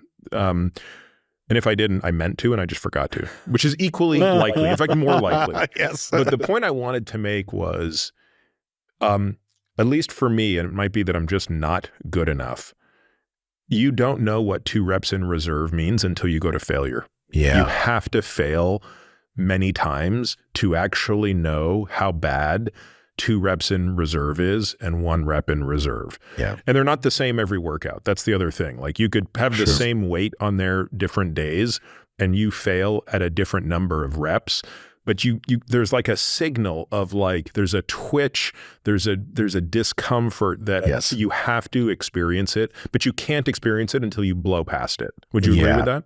Yeah, that's largely true. So every now and again, you have to test the waters. There's actually a really good system of doing that. And it's incorporated into our RP hypertrophy app. The app will ask you to put in your weights, roughly 10 to 20 rep maxes. And you'll do as many reps as you think is 3 reps or 4 reps to failure, depending on what it's wanting you to do. And you'll write your repetitions in for every single set. Well, I got 16 reps at 90 pounds on this exercise. The next week, the app auto programs a progression for you. So it'll either ask you to do 17 reps at 90 pounds, something like that, or it'll ask you to do 95 pounds again, or 95 pounds anew for the 16 reps you did last time. It does that every single session. It pushes you a little bit ahead. Your only job is to do what is written.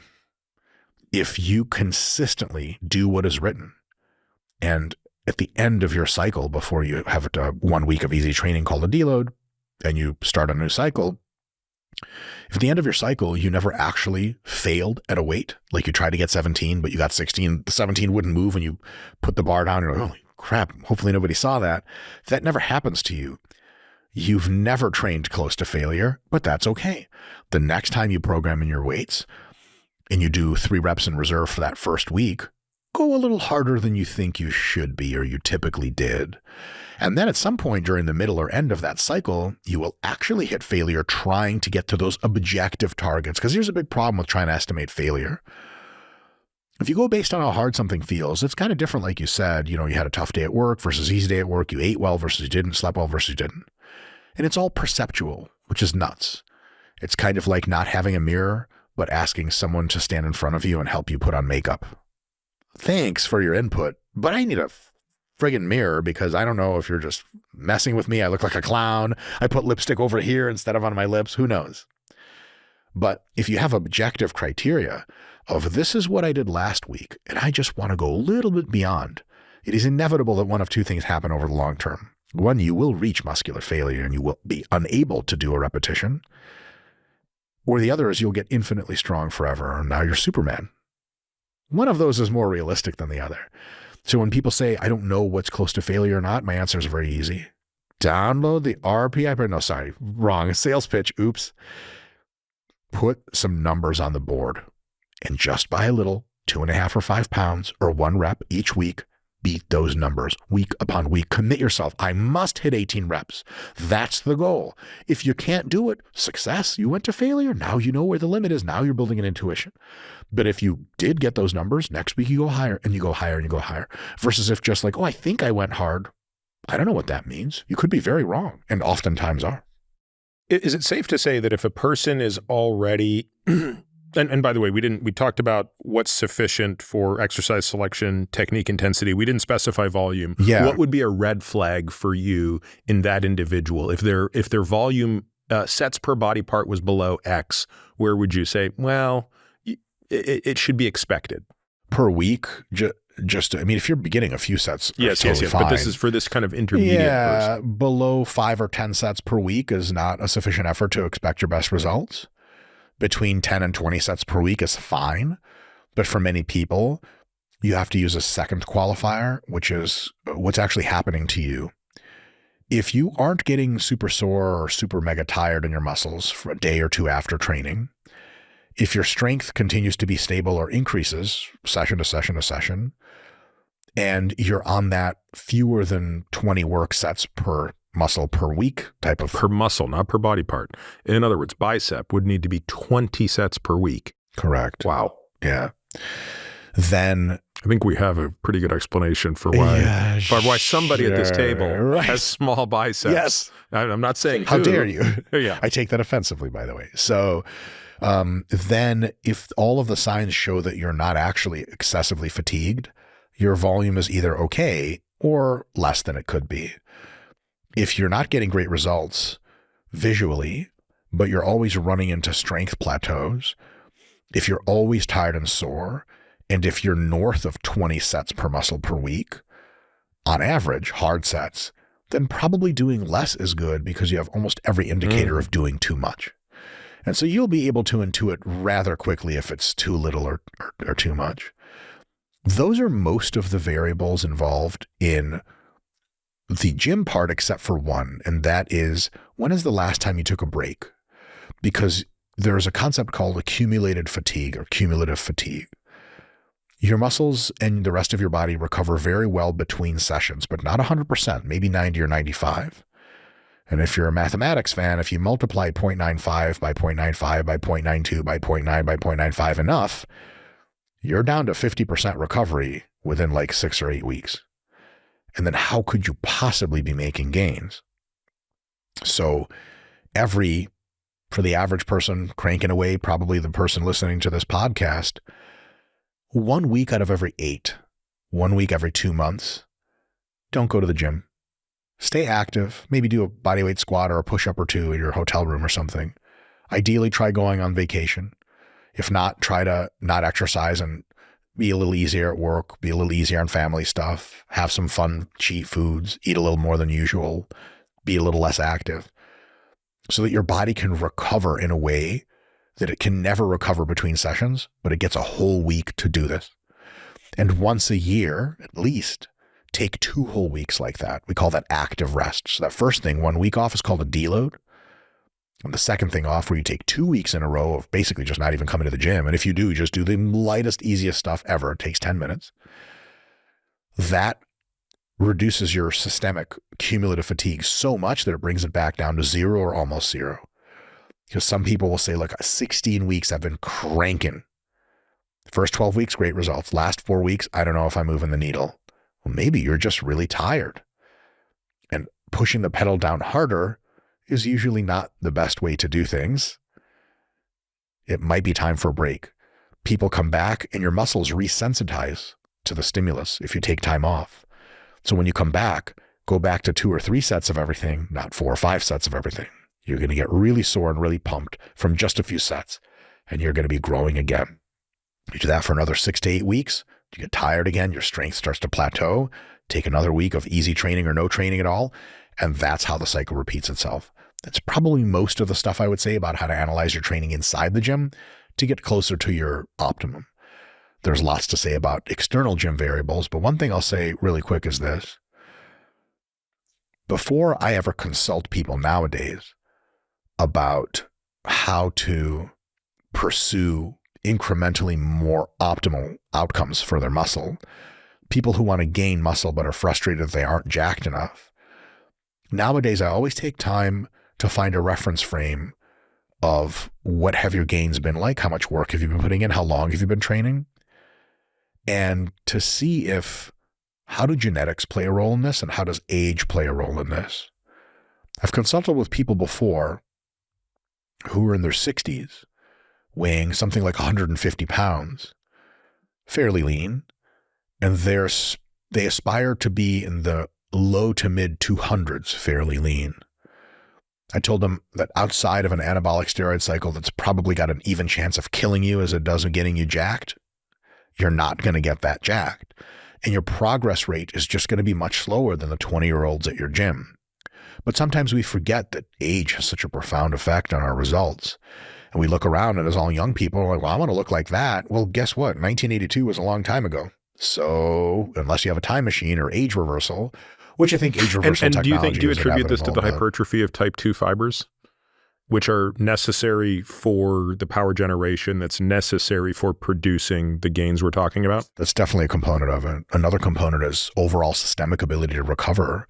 You have so much DNA methylation and all this other kind of damage and accretion of the wear and tear of age that your organelles and your cells don't work as well as they used to. Your organs don't work as well as they used to. A lot of times you're taking for granted the fact that now in your mid 60s, you run a top 500 corporation and you have more stress than most people could handle in a day. You have that in an hour. But back when you were making the gains of your life when you were 18, your job was to show up to school, go to the gym, eat at the cafeteria, and smoke weed. And that's all you did every day. Of course, you have the gains of your life. People discount that.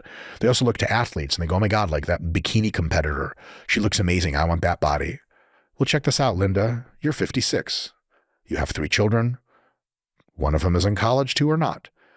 You are a CTO for a major company and you sleep 5 hours a night. That bikini competitor trains a few clients.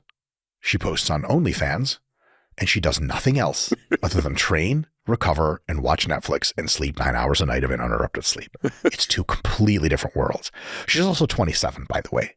Strange times, I know. But especially with social media, there is nothing that surprises me anymore about how unmoored some people can be from realistic expectations. The other thing is genetics. The most important factor other than time spent in the gym about how jacked and lean you're going to get is genetics. And it is a hugely, hugely important factor. And so you have to understand that your goals have to be referenced to what your genetic likelihood of achieving them are. The only way you'll find that out is if you work at it for a while and see what happens. But some people work at resistance training for 3 years. They'll accrue 5 pounds of muscle, burn 3 pounds of fat, and they'll be like, this next year, I want to gain 10 pounds of muscle. And you go, whoa, that's not how hyperbolic curves and asymptotic curves work. You got it backwards. If in 3 years you gain 10 pounds of muscle, in the next 3 years, maybe you can gain 5. That's realistic. Does not work in reverse. So it's really, really important to contextualize multiple qualities. One is how much recovery and rest and relaxation time do you get compared to work and being underslept? Another is genetics, and the other is age. And so if people say, I want to get more jacked, and the reason I'm ranting about this, Peter, is because I've had many clients who were willing to put in whatever work it was going to be necessary to put in, but they were older. They did not have particularly great genetics, and they had already gotten most of the muscle gain that they were going to get. Not all, but most. And they requested a formulation from me of their exercise plan that would get them categorically better gains. And outside of pharmaceutical enhancement, I had to tell them in some way or another that was impossible. I ended up telling them that after many years of struggling myself to try to optimize for them and get them those gains, because I'm like, look, I'm a science guy. I know things, I think. I've been fairly successful in my own body. Why can't I get these people to gain muscle?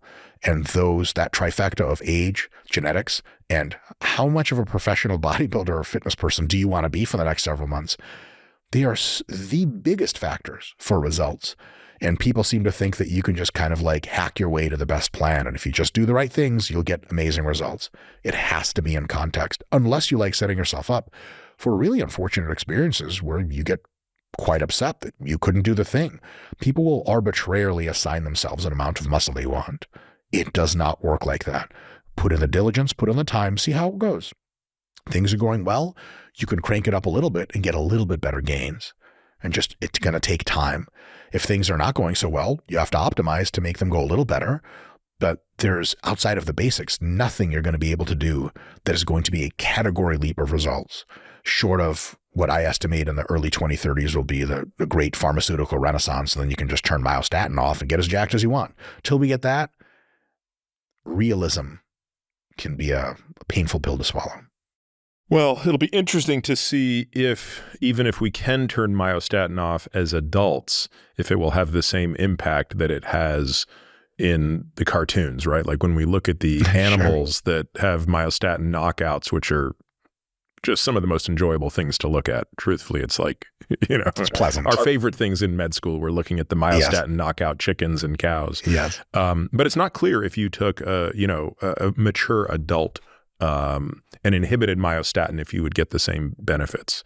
But let's go back to out of the gym. One more thing we didn't discuss. I just kind of want to hear your thoughts on when something out of the gym is playing a role in your unjackedness. Is nutrition often a factor, or is that generally not? In other words, is it so rare that someone is not getting enough protein or not getting enough calories that's the problem? Is that just not something you see much? It's a thing. Okay. It's a thing. I would assume it's more a thing with women than with men, and maybe more with older women than men, and maybe even older men when you just see more anabolic resistance. All of those are true. Okay. It's not difficult to align your nutrition well. Eat mostly healthy foods. Some junk here and there is totally fine. Getting in enough protein, if you want to be real serious about optimizing your muscle gains, something like a gram per pound of protein per day. So if you weigh 150 pounds, 150 grams of relatively high quality protein. If it's difficult for you to meet those goals, Amazon sells your bars already, don't they? I don't know. I don't think they're on Amazon yet, but they my will. wife If got not, them somehow. They are soon. Yeah. So get you a couple boxes of David bars and put them between meals. And that kind of takes care of protein. The other thing is muscle size is philosophically concordant with being bigger. I know that sounds crazy, but muscle's made of stuff. So when someone wants to be 165 pounds jacked at 150 pounds, it's curious how they think that's ever going to happen. Some people just don't eat enough. And what I would say is the biggest problem I've seen with what I assume is your target demographic for this podcast is intermittency, lack of consistency. I've had so many clients in the professional realm, older folks that are practicing doctors, lawyers, so on and so forth, tell me, hey, listen, last couple of days, every 3 or 4 hours, I've been getting in high protein meals. I've been getting good sleep. Dope. See them a week later. You go, hey, how was last weekend? They're like, well, the parts I remember were fun, I think. Then I was throwing up a lot in the toilet. And you realize that, they're quote unquote good. It's not beneficial to moralize these things, but they're on track for a few days here and there. And then they fall completely off the wagon for days at a time. That is a surefire way to guarantee that you don't get very good gains, is if you lack consistency. So if you want to get as jacked as possible within the realm of several months' time, seek to eat enough food to get the scale to go up about 0.5 pound per week. So if you're training hard for 12 weeks, you should gain maybe 6 pounds or so, consistent 6 pounds. And if you're eating 1 gram per pound per day of protein, spread into roughly 3 to 4 evenly spaced meals, roughly, very roughly, a lot of wiggle room there. That really is kind of all you need to know about nutrition for how to get jacked. That covers probably 90% of the variance. So I'll tell you this, if you describe to me a scenario where you were training for 12 weeks, you gained 7 pounds, almost every day you hit 1 gram per pound per protein, almost every day it was 3 or 4 meals, and you're like, look, I know it's my nutrition that's the problem, I'd be like, it's probably not. It's probably something else. That great thing about what we talked about earlier with Dorian Yates and how he could do so few sets and get so many results is that 80-20 type of rule applies to almost everything else in the human body, including nutrition. So if you're getting enough protein regularly and you're getting enough calories to gain body weight, if you don't get really the muscle gains that you were expecting, there aren't a lot of knobs and levers for us to pull that are going to get these enormous results, right? That's kind of the situation for nutrition, but consistency is, I cannot say enough things about, because you ask people, hey, how's your diet? Especially if you're a personal trainer or diet coach. There's this kind of halo effect situation where they want to be seen as a good person and diligent and worthy of your time. So, well, yeah, like breakfast, I'll have egg whites, and for lunch, I'll have a chicken sandwich, and for dinner, it's usually a piece of fish, and then I have a protein shake and go to sleep. Shut up, Bob. That's 1 day a week, you lying asshole. And he's like, damn it, you got me. Okay, that was Tuesday, but Wednesday, I don't think I ate anything until we closed that one business deal and I got really drunk with their CMO. It was a great time. I think we had chicken fingers, but honestly, I can't remember. Inconsistency, especially when you're older, especially when you have lots of stress from your professional endeavors. Inconsistency is something that professional bodybuilders cannot afford. You for sure cannot afford it. Now, if you do everything right 5 or 6 days of the week and 1 day is kind of meh, you'll do great.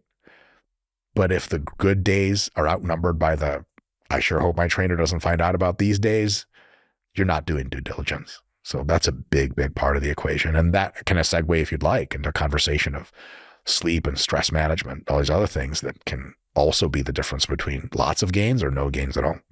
I'd like to come back to it, but we've now twice sort of broached the topic of anabolics as another tool, because a couple of times you've made the point, which is, look, this is going to be about the limit. Your genes are going to start to become your limit.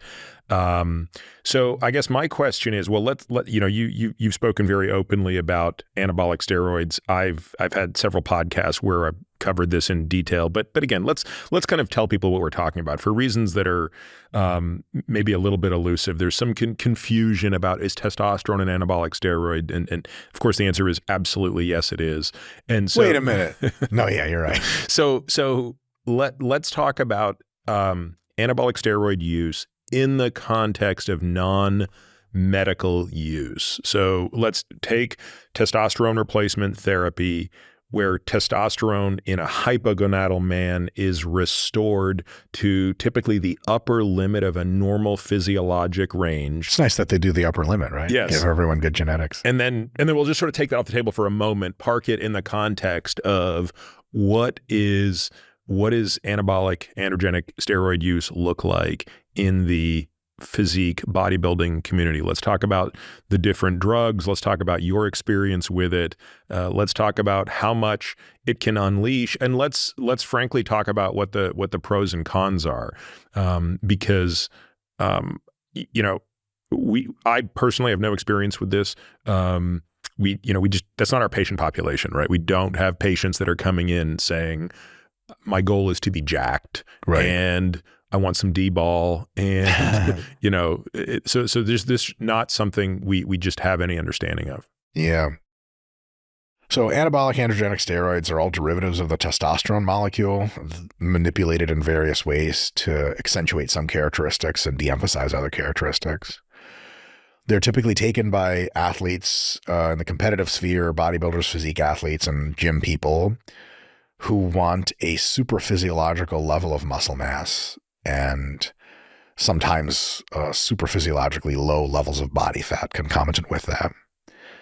And so they'll take anywhere between high-end testosterone replacement therapy dose to 10 or 20 times that amount per week. And they will do... Let me just pause there for a moment and just give some people some doses, because we've talked about TRT before in the podcast. So we typically dose patients twice a week to try to get a smoother level as opposed to once a week. So if the ideal dose for a given individual to get them in the right spot is 100 milligrams of testosterone cypionate weekly, we would always prefer that the patient take 50 milligrams intramuscularly twice a week or sub-Q. Yeah. I will tell you, Mike, I don't think we have ever given a patient more than 70 milligrams twice a week or 140 milligrams a week. Probably median dose for physiologic replacement is 40 milligrams twice a week or 80 milligrams a week. So are you saying that there are people out there that would routinely take 800 to 1,600 milligrams of testosterone in a week? Oh, yeah. And sometimes that's not all testosterone. It's other steroids in combination. Usually people take at least that replacement level of testosterone, often more, because testosterone does some really good things for health and general function, and it tends to aromatize into estrogen quite readily, which is good because estrogen's cardioprotective, neuroprotective, increases your strength. It's actually increasing your tons, sex drive. It actually increases your anabolism in the presence of androgenic steroids and testosterone. So estrogen by itself, not very anabolic. Estrogen in the presence of testosterone is more anabolic than if you had all the testosterone in the world, but were unable to aromatize to estrogen. And so a baseline level of testosterone is often taken at somewhere between 250 milligrams a week and all the way up to 1,000 milligrams a week, depending on how you're handling the side effects of that excess estrogen production at the higher levels. And that's usually taken as cypionate? Enanthate, cypionate. Some people prefer propionate if they inject every day. Mm-hmm. Enanthate and cypionate are by far the most commonly used, seemingly. Oftentimes people inject differentially, but once daily injections seem to provide the smoothest curve. Yeah. If you put in half a week's worth of supraphysiological testosterone at one time, your mood for the next several hours is curious. It's not fun. I mean, help me understand what that even feels like. So let's just say you're taking 700 milligrams a week, 100 milligrams a day. So 7x physiologic. Do you feel something different? Most people feel something, but it's probably a normally distributed population of experiences where some people just can't tell. Some people feel something for sure that they can describe, and some people have panic attacks and will never use again, or they are driven to extreme violent thoughts and extreme sexual thoughts and actions, and those folks are quite rare, but they do happen. So there's a large distribution about which people can have experiences, but I'd say the median experience is You take everything, the easiest way to understand the average effect of a high degree of anabolic steroids and, for simplicity, testosterone on the psychology is to imagine that what is the average psychological proclivity of a female? What is the average psychological proclivity of a male? Different in many regards. And then you move the needle over one notch into a magical new gender, called enhanced male. And you just typically exhibit more male-like patterns of thought and behavior than even males do. But males compared to females is the best way to figure that one out, because if you're like, just know what a male pattern of behavior is like because you're a male, you're like, what the hell is it like to be more like me? It's like everything about me? Well, it's not everything. And we actually just had a recent video on the RP Strength channel. I think it's called Roid Rage is Real. We talk about like that steroids don't accentuate every quality you have, just the more masculine qualities. So what are the most masculine qualities? Again, this hits everyone a little bit differently, but on average, you become quieter. Men typically are not as expressive as women. You come to show fewer facial expressions of emotion. You don't process other people's emotions as well. You can't fine tune what they feel as much, and you don't care as much. So less empathy. Way less empathy, all the way to similar levels of empathy, but on average, definitely less. And you become more likely to be irritable. You become more likely to have anger and aggressive sorts of thoughts. You become more attuned to the dominance hierarchy in general, and you become more you become someone who thinks more about where you stack up in the dominance hierarchy in a way that you take affronts and slights more poorly than otherwise. So if someone on social media says you're a bad person, if you're not on a lot of testosterone, you're like, just having a bad day. It's okay. We all have a bad day where we need to rage out on someone. If you're on a lot of testosterone, you're more likely to be like, I wonder if he'd say that to my face. I wonder if he would be real quiet around me because he would know that I'm not someone to be messed with. Weird thoughts like that. Women almost never have thoughts like that. Men have regular thoughts like that in the right context. People on steroids have more thoughts like that in almost every context than on average they would like to have. Another one is you become linguistically less expressive and your fluidity of communication falls. So a lot of times when someone is using high levels of anabolic steroids in a relationship and that person happens to be male, the degree of communicative throughput falls substantially. And that's just generally not good for most relationships. Another one is sex drive. It's difficult for women to appreciate what the male sex drive is like on a quantitative and qualitative level. Both of those tend to magnify, especially if you're not bringing your estrogen down. If you bring estrogen low enough, you don't even remember what the hell sex is for or why people are even into that sort of thing. But if you have a lot of androgens, a lot of estrogen, the hunger, the thirst becomes very annoying. Now, at that level of testosterone, are you taking an aromatase inhibitor or are you literally letting the estradiol get, I mean, I can't imagine how high the estradiol level becomes at that. As high as you want. So you're not, so typically, you know, estradiol would be over 100 at that point. That's left alone? It depends. So it depends on a few things. One is different people respond differently, both physique and psychology, to high levels of estrogen. High levels of estrogen for some people are like swimming in a pool of magical clouds, and they love it. And their physique looks great. They get nice and watery. Their joints feel amazing. Their recovery is awesome. Their sleep is awesome. Sex drive is awesome. Everything's great. For some other people, they get a lot of estrogen, and it actually prevents them from getting good sleep at higher levels. They're water buffalo bloated, and they can't even see their abs anymore, even though they're 8% body fat. And they get mood swings, all this crazy stuff. And so it really is very individually dependent. It's actually quite amazing. And this is not entirely unlike women, right? Women will, if they're undergoing hormone replacement therapy in perimenopause, it's not a one size fits all. They can have tremendous variability in their response to estrogen and, of course, progesterone. Yes, huge. The other thing is what we're learning in evidence-based approach to anabolic steroid utilization and performance-enhancing drug utilization. It's called the safer use model. Probably the biggest promulgator of it is a gentleman named Joe Jeffrey in the United Kingdom. Super expert, an exceptional bodybuilding coach, great bodybuilder in his own right, and just reads literature all day long.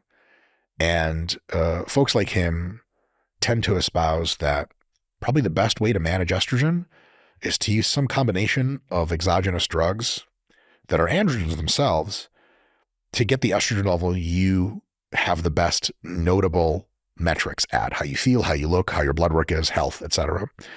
So here's an example. You take 1,000 milligrams of testosterone. I'm still wrapping my head around this, Mike, but okay. Well, it actually goes into your thigh in a needle. You don't have to wrap your head around. So it's intense. It's a lot. Yeah. And you take 1,000 milligrams of testosterone, and that comes with a concomitant aromatization, so you have a lot of estrogen. Some people, they feel totally great. For some people, it's too much. For those who it's too much estrogen, they might be able to take 500 milligrams of testosterone and then 500 milligrams of primobolan.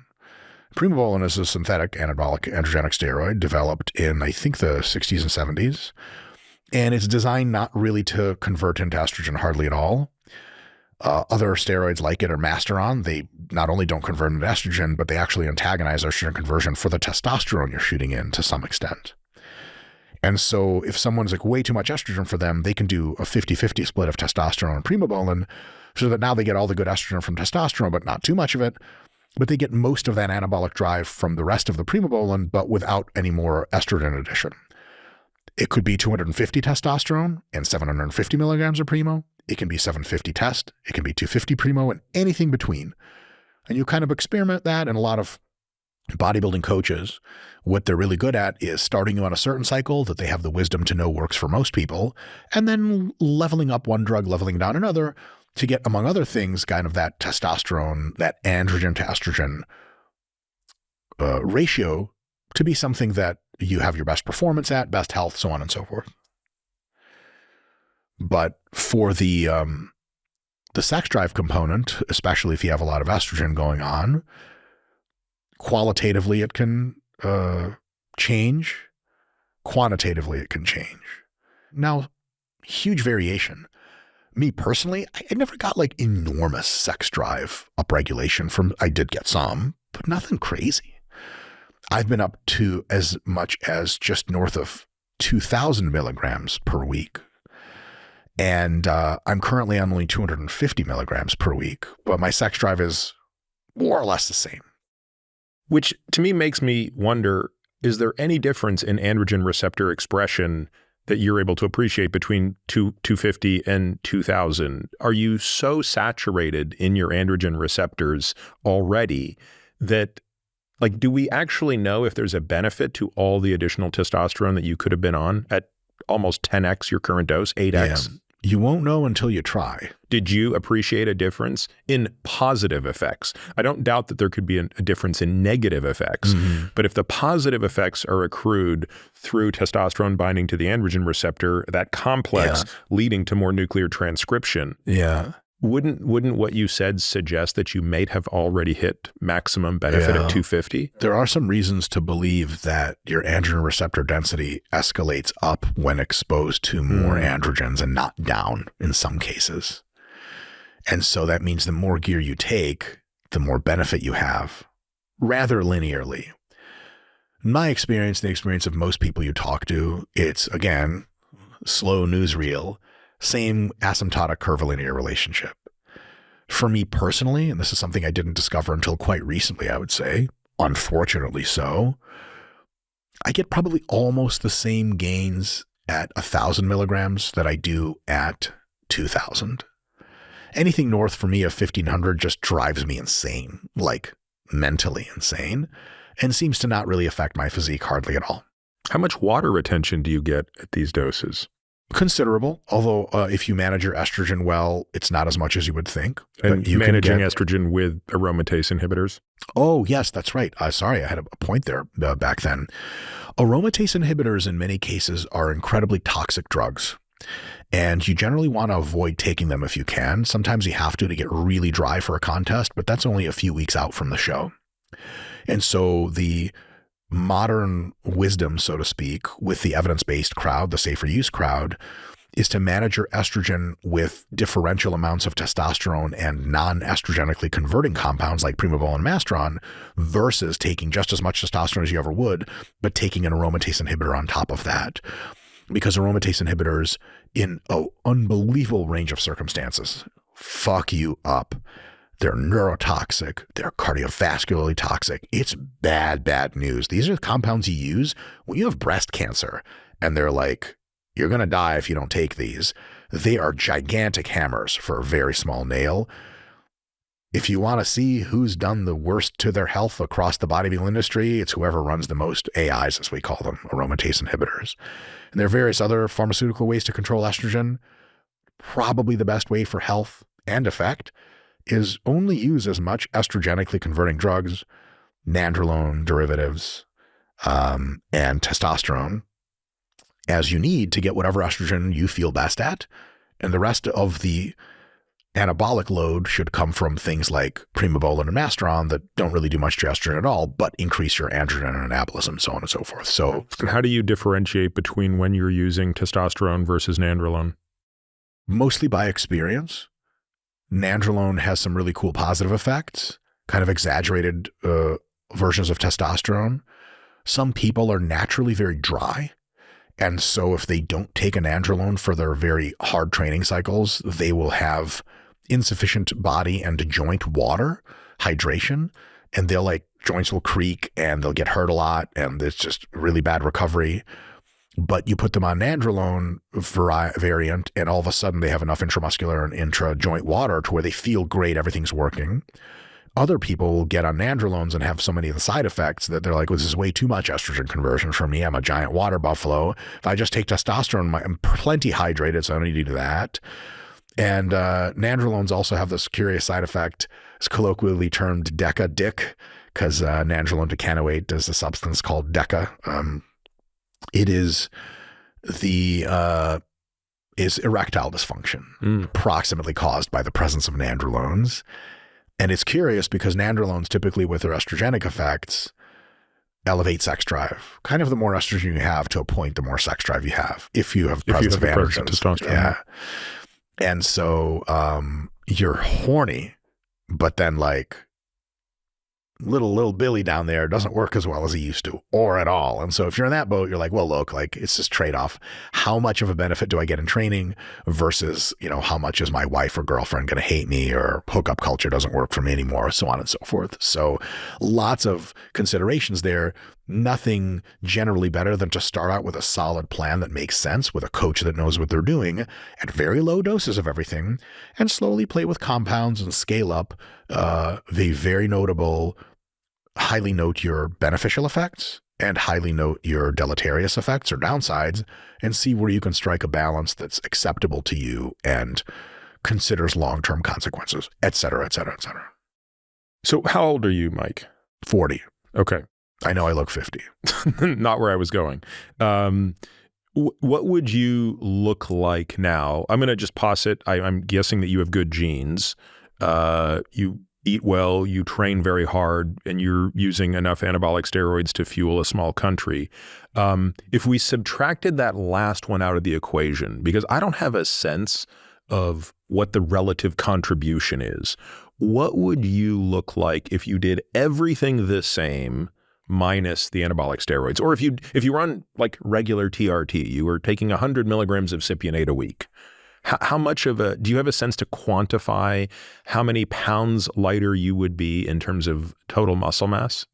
Me personally or the average person? No, you personally. Yeah, I want to get a sense of having had used steroids before at high doses or not having ever had used them. Oh, good very question. Different answer. Yeah, good question. Let's do both. I can do both. Yeah, let's do both. So let's assume when did you start using high doses of anabolic steroids? When I was 27 years old. Okay. So let's say we go back to 27 years old and we put you on the same path of doing everything you're doing in terms of your training intensity, all of the scientific principles that come into it, et cetera. But you've never gone down the path of taking mega doses of steroids. And if you've ever taken testosterone, it's literally to bring your total T up to 800 nanograms per deciliter. Yeah.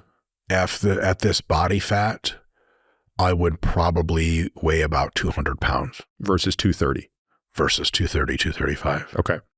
Now 35 pounds of muscle. That's a lot of muscle. Yeah. but I would still be very jacked. I mean, before I had ever started taking anabolic steroids, I was already an elite powerlifter. I weighed 270 pounds at probably 30 something odd % body fat. But I've DEXA'd myself in a master's program when I had been totally drug free. And I had somewhere between 175 and towards the end of my drug free era, close to 185 pounds of fat-free mass. For someone who's 5'6", like myself, though if anyone asks, I'm 5'9". So your FFMI would have been north of 30. Not quite, but up there. Yeah. FFMI, for folks not familiar with it, is fat-free mass index. So it's total fat-free mass in kilograms divided by height in meters squared. Yep. And just for reference, it's pretty hard to be above 25 without anabolic steroids. It's unlikely. Right. So that right there suggests kind of some interesting genetics that you were probably 29-ish, 28, 29. Something. It's easier to do when you're really fat, though. Yep. But I have... But your ALMI was probably very high as well, I'm guessing. Sure. I have very elite genetics, not swagger. It's just stating a fact. Anyone who sees this on video will notice that my head is curiously shaped, like my mastication muscles are absurd. I looked like this before I ever took any steroids. I have a picture of myself on Facebook from the side before for sure I took anything. And I was like, holy crap. I usually wasn't bald back then, but I shaved bald. And I was like, yep, there they were, those weird masticating muscles. And so, yeah, I was kind of built for the shit. Mm-hmm. But also I got plenty out of steroids, but not as much as some other people. Some people without steroids are not overly jacked, but with steroids, it's a total transformative event. And then when they retire and they come off of steroids, they're like, holy shit, dude, you're back to mortal sized. How? Whereas other people come off of steroids and they keep most of their muscle mass and they're on TRT and they just look so jacked for forever. Huge, huge variation. But for me, steroids did a lot, but nothing crazy. I didn't gain 70 pounds of muscle, but I gained, 30-ish, something like that, over 13 years. It's been a while.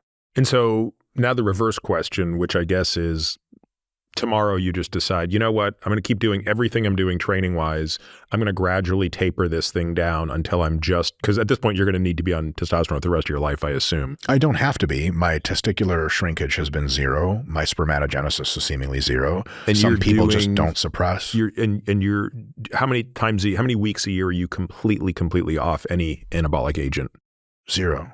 And how many years has that been? 13.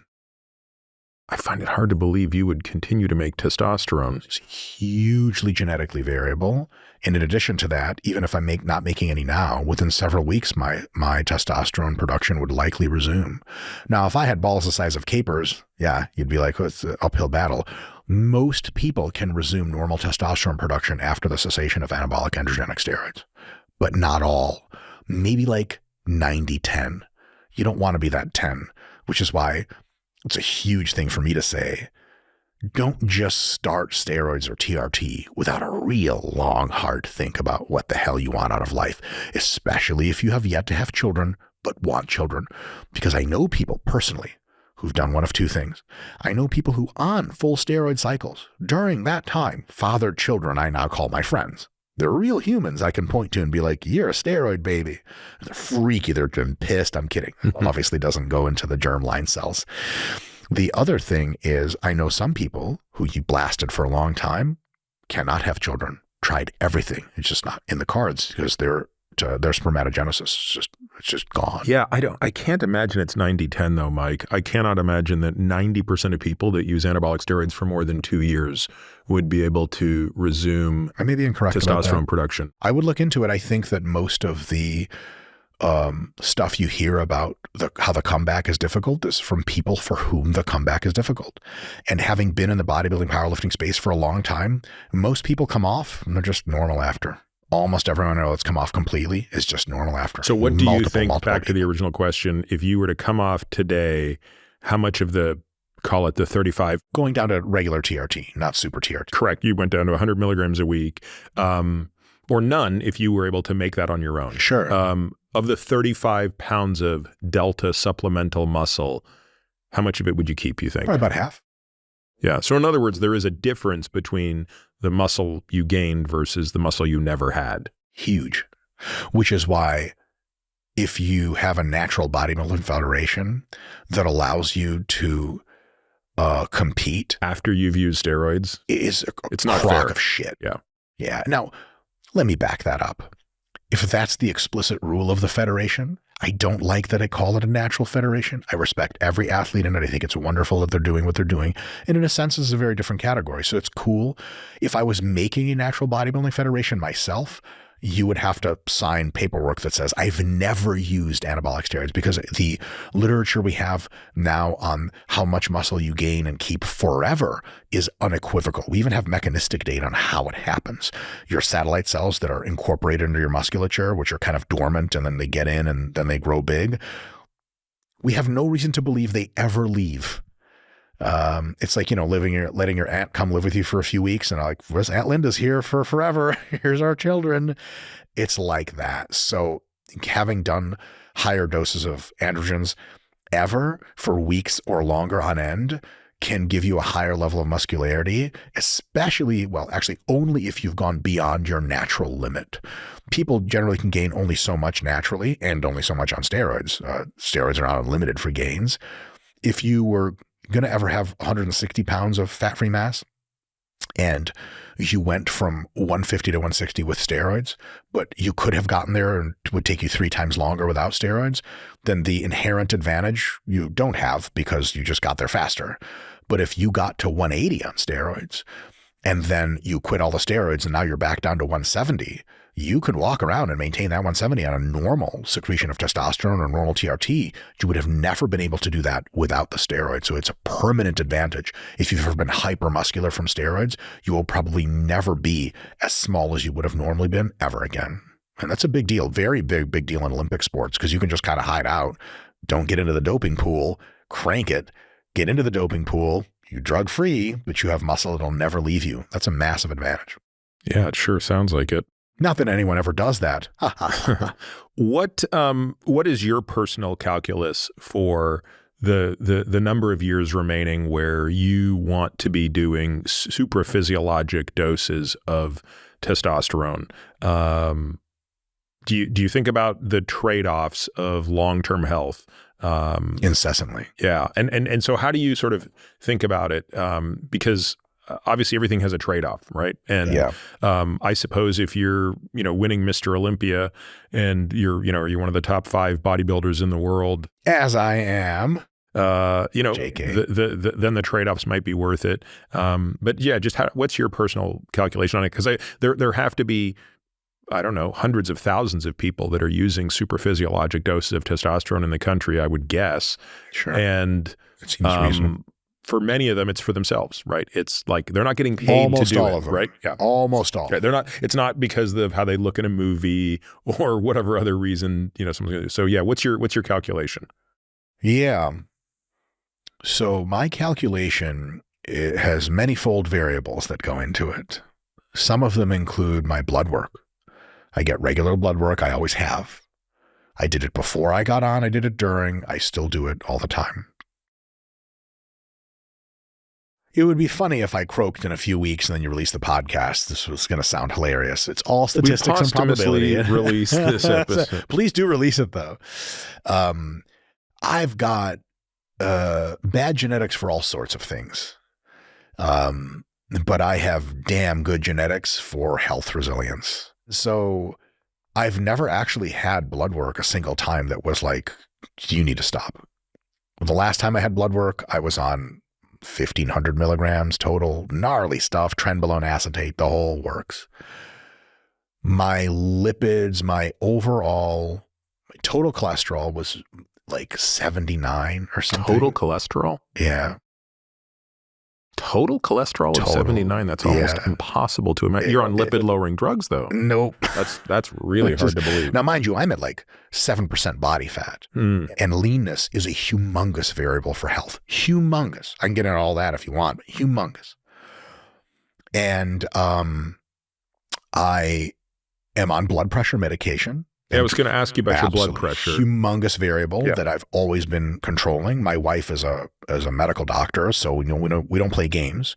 Always checking the blood pressure, always making sure it's on the low. And what would your blood pressure be untreated if you weren't treating it with medication? Peter, I have absolutely no idea. Don't give a shit, and won't ever try because. But do you have to come off the blood pressure medicine when you're off the testosterone? How much or anabolic agent? I'm never off. I see. Okay, so what's the lowest you're on then? I'm currently on 250 milligrams and that's a week. Your nadir. And that's my sports TRT, we call it, super TRT. I see. But your BP at 250 and your BP at 2000, you would be on the same dose of a blood pressure drug? I took double the blood pressure medication roughly at that dose. And I titrated it so that it would always be below the normative values for best health, 120/70, that sort of thing. Also, when I took the most drugs, I was almost always in a fat loss phase.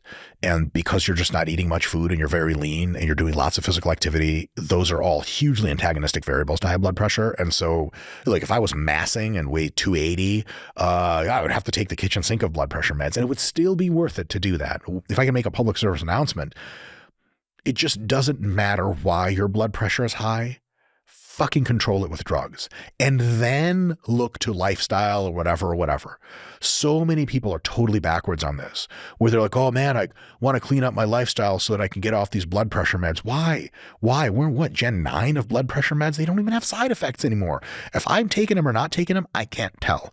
And so like if I take a pill that reduces almost every single health malady and extends my lifespan by a generation, why the hell wouldn't I do that? And it's so funny when you get this from steroid people. Because they're like, dude, you're doing trenbolone that was manufactured in a bathtub in China, but you're not going to take Novo Nordisk's best blood pressure drug? Are you insane? The answer is yes, of course.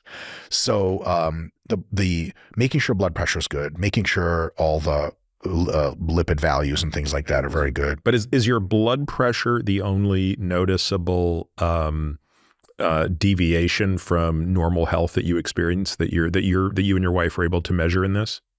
My lipid values probably aren't as good when I'm bulking up, but I'm also on fewer drugs then, so they're not crazy. The last time I've ever had a total cholesterol of over 200 was when I was 13 years old and I had spent a whole summer playing video games, being totally inactive, and I was a portly child, and it was like 202. And they're like, bro. And I was like, oh. And then I turned 14 and why, to do that's sports. Interesting. Why were they checking blood on the 13-year-old? Like basic screening panel. I think maybe it was good sports or something. I don't know. Yeah, like I got because they do like basic lipid panel for like a lot of people. And so I just remember I can't ever forget that number because I was like, oh, I'm in the red on something. Like, you're not supposed to be in the red on something. But for me, my body was always really responsive to body fat levels. If I have a high body fat, I'm probably not in amazing health. If I'm a low body fat, man, it kind of just, I can take a lot of steroids to the face and still be relatively okay on the numbers. Now, there's lots of stuff we can't measure. So my body has taken a considerable amount of damage over the years from anabolic androgenic steroid use. What do you think some of those damages are? Cardiovascular damage. No doubt my left ventricular wall is probably larger than it should be. I have not had an echo. So I've had plenty of echoes. Most of them were quite some time ago, and they're all great. The overall inflammatory exposure to the crazy training volumes, stress levels, and independent psychological stress that the anabolic steroids foist upon me, no doubt has been bad for brain and bad for everything else. And so on down the line. Luckily, I was smart enough at the beginning to always control my blood pressure, and that's a huge, huge killer for people on drugs.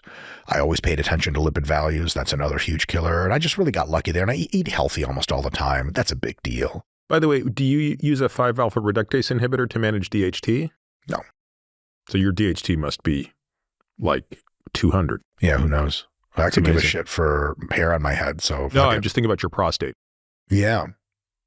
Never, nobody lost, nobody found on that one. I never cared to check. That no doubt has taken a hell of a beating over the years.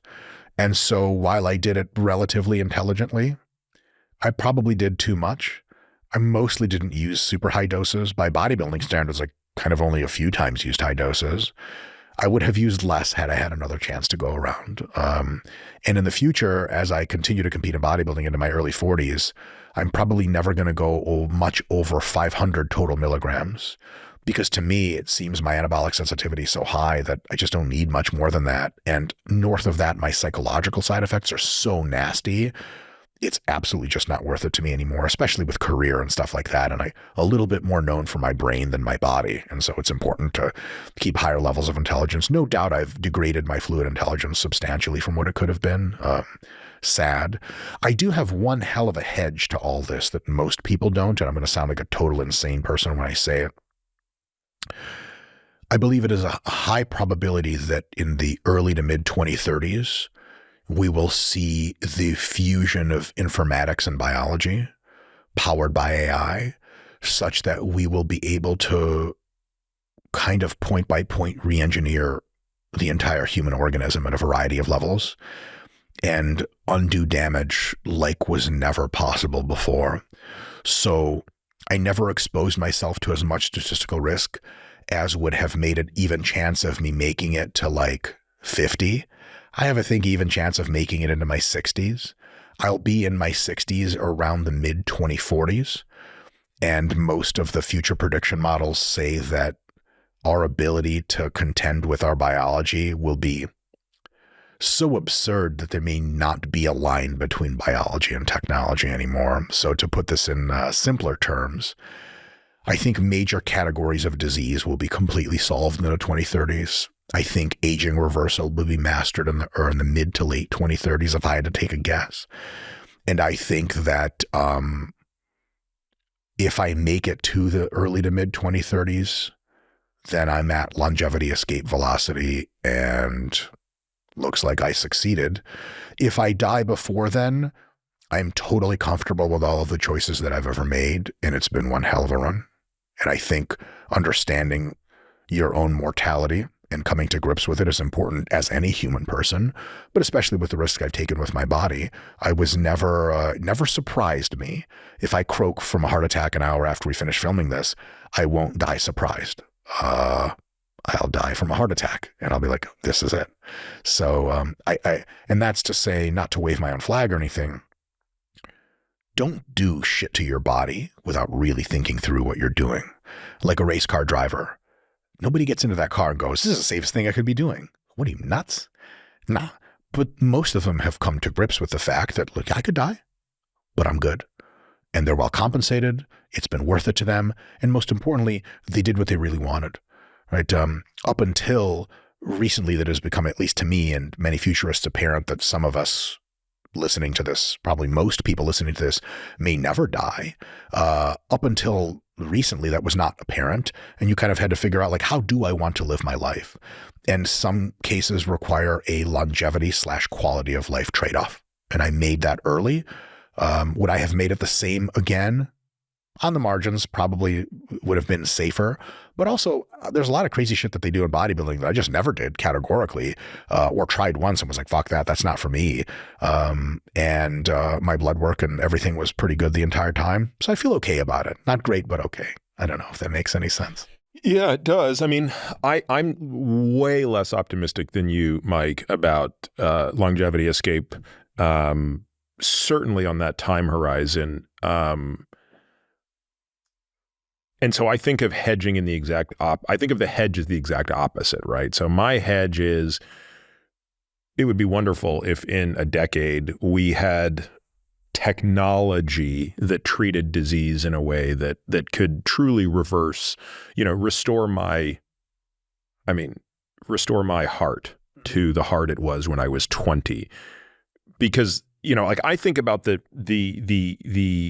reduction in function, right? So my coronary arteries are still clean as a whistle, but like my heart's nowhere near what it used to be, right? Like I know this, for example, because my maximum heart rate is 30 beats 40 beats per minute lower than it was when I was a teenager. Directly an aging thing. Right, directly an aging thing. If you look at the electrical system of my heart, and these are things I can't treat, right? Like I can do all the things possible to not have my blood pressure go up so I don't get, LV, left ventricular hypertrophy. I can keep my coronary arteries clean as a whistle indefinitely. We have the modern pharmacology to do that. But isn't that crazy that you can say that? Yeah, it's wonderful. It's incredible. But I can't change the architecture of the muscle yet, right? Like we don't have that ability. Now, my hedge is, how about I just stave off chronic disease as long as possible, stay as healthy as possible, stay in the game as long as possible, so that if it turns out that that was for nothing, we're sitting here, it's 10 years from now, I'm in my early 60s, and someone comes along and says, Peter, all that stuff you did was totally unnecessary. Yeah. You could have been eating Cheetos, drinking margaritas all day long. Sure. I have a pill that's going to make you 20 years old again. I would have no regrets. Yeah. I would be like, I don't care. I am really glad I did what I did. But I would have regret if I put my eggs in the basket that said, I'm going to drink the margaritas all day. I'm not going to exercise. I'm going to wait for the exercise pill to come along. And it just doesn't come along. Sure. I also think we just have to, accept, one of my favorite thought experiments. I forget, I was talking about this with a friend a couple of weeks ago. So if you just consider modern human history, right? We're just talking about 250,000 years. Let's forget everything that came before Homo sapiens. You go back in time 250,000 years ago, 200,000 years ago, 150,000. You do this in like 50,000 increments until you hit 10,000 years ago, and then 5,000 years ago, and then 2,500 years ago, and then 1,000 years ago, And you go in and you ask them to predict the future, letting them see everything that's happened before. Because of course that would be a difficult thing to do most points in time. They don't even know anything beyond there. They're like, what's the future? You're like, oh shit, I went back too far. Yeah. And it's sort of like, it would be impossible to imagine because the pace of change during that 250,000 years was pretty much nothing, right? Then, 5,000 years ago, we get agriculture. Then, a couple hundred years ago, we get, the Industrial Revolution. Like we really started to get the first Industrial Revolution. Yeah, we started to get these big step function changes. But even if you go back in time 100 years, so 100 years, we're in the roaring 20s. Life couldn't be any better.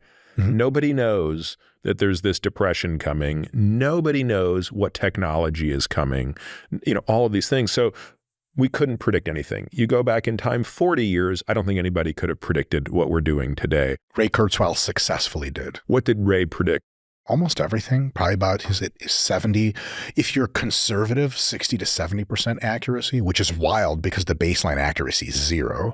Yeah. And if you're not conservative and you give him a little leeway, this was when he predicted this accuracy.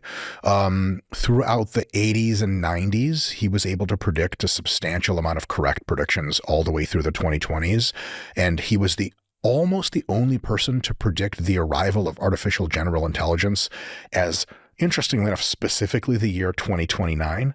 And now there is a debate of he was probably too conservative and AGI will be here by 2027.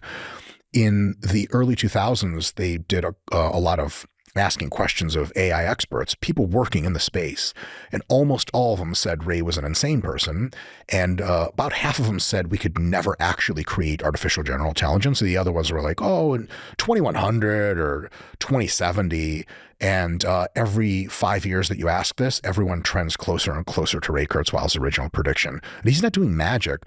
So earlier you said something kind of interesting. You said we started 250,000 years ago, then we got into 125, then 50, then so on. As you said, that things get faster.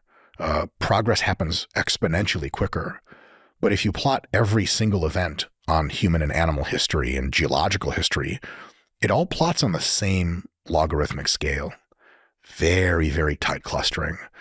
And right around 2045, the line's fucking vertical. And so when I make predictions, which are not mine, I'm just parroting what other smarter people have said, of possibly getting traction on almost every kind of disease in the 2030s, this isn't the wishful thinking of a child, though mentally I'm below the average child, at least in my own heart.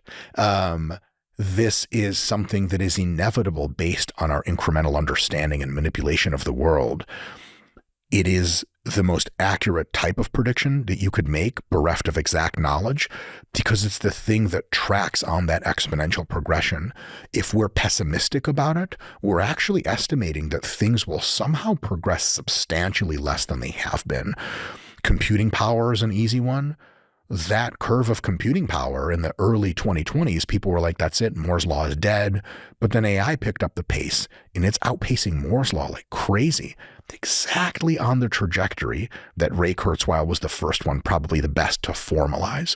So when I'm saying crazy shit like we're going to kibosh aging, we're going to kibosh disease and all this other stuff, it's tantamount to someone in the 1930s peak Depression era days to hear that in the 2020s, you can make $16 an hour working at McDonald's, and that in the United States, the poorest people are the fattest. They'd be like, you're out of your fucking mind. And you're like, no, it's totally true. Like, I'm in the future. It's totally true. And like, so what do you do for a living? Can you imagine describing to a person in the 1930s what you do for a living? They're like, well, social media. And they're like, what's that? You're like, oh God, how do we even put this to you? And we're still working the same physical world. We're really the same humans. But anytime we think, oh, geez, there's no way it's going to get this good, all disease eradicated. And hold on a second. When's the last time you've treated a patient with cholera? Do we have cholera in the modern Western world anymore? Yeah, I think this is where I'm less optimistic. No more confident, to be clear. So I want to be very clear that I could be wrong about all this, by the way. Yeah, but just as a point of discussion, my optimism is less around not everything you said. I agree with in terms of compute velocity, et cetera. It comes down to the manipulation of biology, where I think certain things would need to be true to undo. So I'll give you a silly example, right? Do we believe that in 10 years we will be able to take an egg that has been put into a frying pan, fried, the clear part has turned white, and make the white part clear again? Like, do we think 10 years will bring the technology to do that? Yeah, hell yeah. But why? Why do we think that we'll be able to unfold proteins again? Because Google's DeepMind project just mastered protein folding last year, and earlier this year, it took the first open contracts with major pharmaceutical companies. Again, I'm very familiar with it, but that's a remarkable problem for which obviously a Nobel Prize was awarded. Mm-hmm. But a very different problem. Like, I'm just not sure that the entropy will allow the reversal, right? So what DeepMind did, again, it's incredible that they could actually take an amino acid sequence and predict the protein structure in folding. But when the protein has folded, right, which is why the egg goes from clear to white in the pan, how do we undenature that? Yeah, through industrially designed enzymes, which we do not have the brain power to design, but for which, I'll put this as well as I can, for which in the 2030s, AI will be comically overpowered for, because we think we're very complex, and by our own standards, we're insanely complex. But AI is so much smarter than us already in many of the relevant ways, and soon to be way smarter than us to a degree that most of us have difficulty conceptualizing. I mean, just a quick analogy. Imagine explaining to your dog why the only season inside of your house is a light summer day. Peter doesn't know what seasons are. Its total communicative throughput involves gestures and emotions. It knows its name, it knows sit, it knows a few other things. You can't do it. It's impossible. AI, as predicted by these very simple equations, which have never steered us wrong of how smart it's going to be in 10 years, will be like probably several orders of magnitude smarter than us than we are than dogs. So it sounds like wishful thinking and hope. No doubt many of the comments in this will be like, this guy's an idiot lunatic. Fair play. I don't necessarily think that. They might. Sure, they sure. Might look I think that some days but they about might myself. look to me and say, Peter, you are so pessimistic. How can you be so pessimistic? Sure. Or it's not that I'm pessimistic. It's how can you not be more optimistic? Sure. But nevertheless, yeah. Sure. The solutions to the problems that we're seeking to systems that intelligent, should they choose to solve them, can be, for lack of a better term, pedestrian in nature. And they're going to be dealing with problems that are much more complex than the re-engineering of human biology. So for me, when the raw compute and the raw understanding of how to manipulate matter and energy to get kind of any kind of shape you want at a given energy input, when that's there, the only question is like, are we going to try to do it or not? And that's where I come back to the incentives and constraints problem. The biggest hurdle to the development of advanced pharmacology and genetic engineering and so on to do this kind of thing is going to be regulatory in nature, hands down. FDA, everything's off by 5 or 10 years. It sucks. But once AI has enough time to cook on these problems, the candidate drugs released will run through trials with just an unreal record. But why? Because if you have very not so good at things AI, that's decent. No, but like AI is going to do a great job at the first step of the process, which is what's the molecule, right? Like right now, it's trial and error, it's brute force, it's super painful. Yeah. Not anymore right now. Right, you can't exactly. say that AlphaFold changes that. Yeah. How is AI going to streamline the phase 1 trial where we have to prove once we have the IND? Oh, yeah, no, it doesn't streamline it at all. It just flies through it like it knocks out phase 1, knocks out phase 2, knocks out phase 3, mark it. So you can say, right, but phase 1 to phase 2 to phase 3 is still going to take a decade. Oh, totally. But at the end of that decade, we have super drugs hitting the market all at the same time, as opposed to the incremental process. The increments are all handled up front by the AI, and that last decade is just like, we just got to do this. Yeah, so your example would be, it's like coming up with retatrutide in 2014 when we had liraglutide as the first generation GLP-1 that sucked. Yep. We already knew how to build retatrutide back then, and we could have just done it. No one cared because the money wasn't there, / there's lots of other candidate drugs you can work on. That's interesting. Yeah. I hadn't really thought of that. Yeah. So if the AI is powerful enough, it'll just give you candidates that are just killers right offhand. It's like, but how will it know that? Because again, this is such a silly philosophical discussion, but like, didn't we kind of need to see that, okay, semaglutide was better than liraglutide, but we had to see, I don't know if this was predictable. You had to actually see the experience to then go from semaglutide to tirzepatide and realize that, oh, like maybe it's the GIP as well as the GLP that's really good. And yes, now when we look at the pipeline, it's different. So I do wonder, I mean, again, it's a very tantalizing proposition, but I wonder how much of it can be figured out through simulation, which is what would be necessary. Eventually all of it. But I'll give you the second rung of what's starting to happen now. The second rung, the first rung is like candidate drugs based on protein structure alone. And will that protein structure fold into the receptor we're targeting well enough to give us some activity? Yep. The second phase is, this sounds funny to say, but it's computationally going to be tractable quite soon. Simulating every single protein in the human body and seeing how that candidate drug interacts with every single other protein. And then you just optimize the selection criteria for... dial up the effect, dial down the side effect. Are you familiar with gepirone, aka Exua, a new major depressive disorder medication? No. So gepirone, the trade name is Exua, is... what class? Targeting, it's just SSRI, I think. And it only targets the serotonin receptors in specific parts of the brain, as opposed to just like, you're going to get it all. And so it has seemingly no more probability to reduce sex drive or alter consumption of food patterns than a placebo. And that's not even developed with AI. That's just a more selective targeting. Yep. We can get almost 100-to-0 ratio targeting with that phase 2 approach. Now you just want muscle growth and skeletal muscles only, you got it. Entirely AI driven. And when the first phase 1 participant takes that first pill, there's an almost 100% chance that they're just going to be like, holy crap, what else do you feel? How's your blood work? Everything's totally normal, because we've tested it on every single other receptor in the human body. There are definitely bumps in the road with that. It's not quite just that simple, but it's on the way there. And the last thing in the world I'd ever want to do is to think, oh, AI's, every now and again you hear like, oh, AI's overrated, it's overhyped. in my view, there is no overhyping AI. Short of like it's magical and it's going to be here tomorrow and we'll never die. Fine, okay, it's a few years too off center, but the power of computing all of this and then using that computation to test it in the human body and getting iterative loops on that is, to me, not to be understated.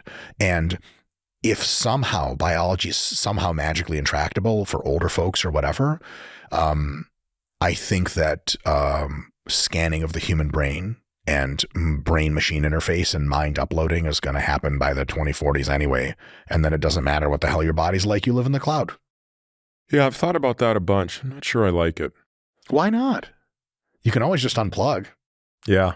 You know, let me ask you an interesting question. So if you had to choose in the Matrix whether you wanted to just stay in the Matrix, you know, and be completely oblivious to the swamp that you actually live in, or would you rather be like, you know, unplugged from the Matrix and eat the porridge every day and, you know, hang out with Morpheus?